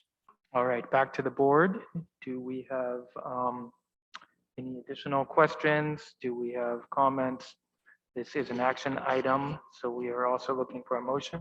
I move approval of the City of Santa Rosa Elementary School District Resolution 2021-22-56, authorizing issuance and sale of general obligation refunding bond of the district and related actions. Second. All right, it was moved by trustee Fong, seconded by trustee McCormick, agenda item E6. We are ready for a vote. Director Beard, oh, she's gone. Director Fong, Aye. Director McCormick, Aye. Director Manieri, Aye. Director Flores, Aye. Director Medina, Aye. President Sheffield. Aye, motion passes. Agenda item E7, hang tight, Rick. The board will consider approval of resolution 2021-2257, the issuance and sale of general obligation refunding bonds for the high school district to refinance previously issued general obligation bonds, yada, yada. Thank you. Thank you again. So this is similar resolution just for the high school bonds measure I, which was $175 million approved by voters. We, as noted with the elementary bond, we did sell our last issuance. So this is for refunding of approximately the sale of $50 million worth of bonds from 2016, I believe, which 24 million of them are eligible for refunding. Just like the elementary district, we have an updated number for taxpayer savings of 4.0 million as of today, going through the same process that we went through for the elementary school bond. I would like to note that on the resolution for the high school district, inadvertently, the elementary district's paperwork for exhibit A and B were included in that packet. So if approved, this will be replaced with the correct high school exhibit A and B, reflecting the numbers that are in the upper part of the resolution. With that, I'll hand it back over to the board for questions. 4 million. Wow. All right. Board members, questions?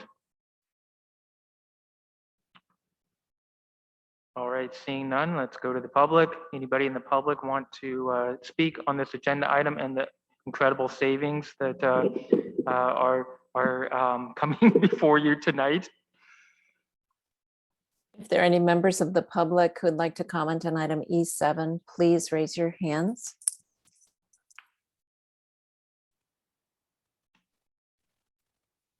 There are no hands raised. All right, back to the board for discussion, further questions or a motion. I move this resolution forward. We have a second? Second. Moved by trustee Fong, seconded by trustee Flores. We are ready for a vote on agenda item E7. Director Fong, Aye. Director Flores, Aye. Director Manieri, Aye. Director McCormick, Aye. Director Medina, Aye. President Sheffield. Aye, motion passes. Thank you, Rick. Thank you, Greg. And congratulations to the people of City of Santa Rosa. All right, well, we have made it through our E items. Let's go to our F items, our consent items. We did not have any items pulled. So we are entertaining a motion for our consent items. I'd like to move that we approve items F1 through F14. Second.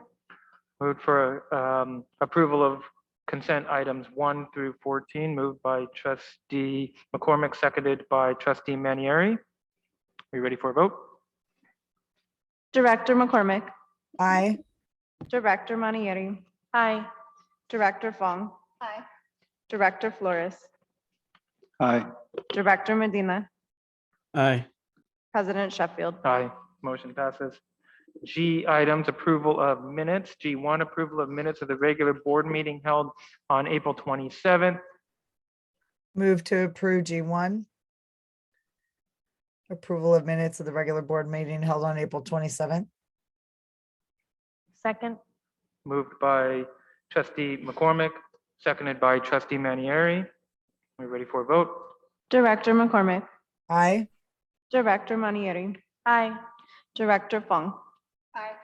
Director Flores, Director Medina, Aye. President Sheffield. Abstain. Motion passes. H item, board member requests for information. Are there requests for information at this time? Board members, we have trustee Flores, request for information. Yes, I'd like to have an update on the consolidation study that we asked SCO to do a while back. So I know we've emailed and I haven't heard back. So I just would like to move that forward because it's way past the timeline that they gave us.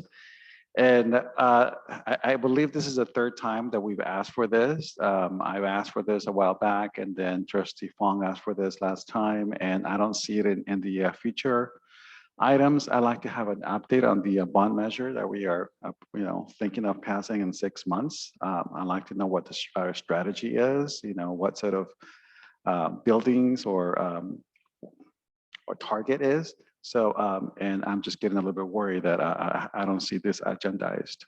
Thank you.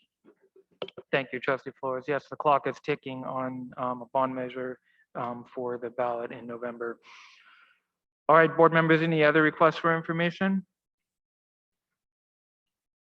Seeing none, we'll move on to information items. Items are listed in the agenda packet.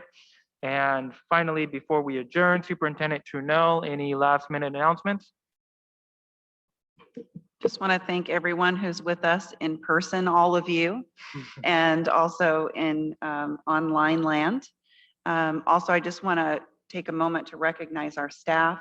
They do a very thorough job when they're preparing our items for the board meeting, and thank you especially for tonight. As the board may recall, one of the items that is in my entry plan has to do with data systems, and so it's really exciting to see that moving forward. So thank you, everyone, and have a great rest of your evening, which you beat the clock of 9:18. Oh, wow. All right, stick around for the after party, everyone. Thank you. All right, meeting is adjourned. Thank you all.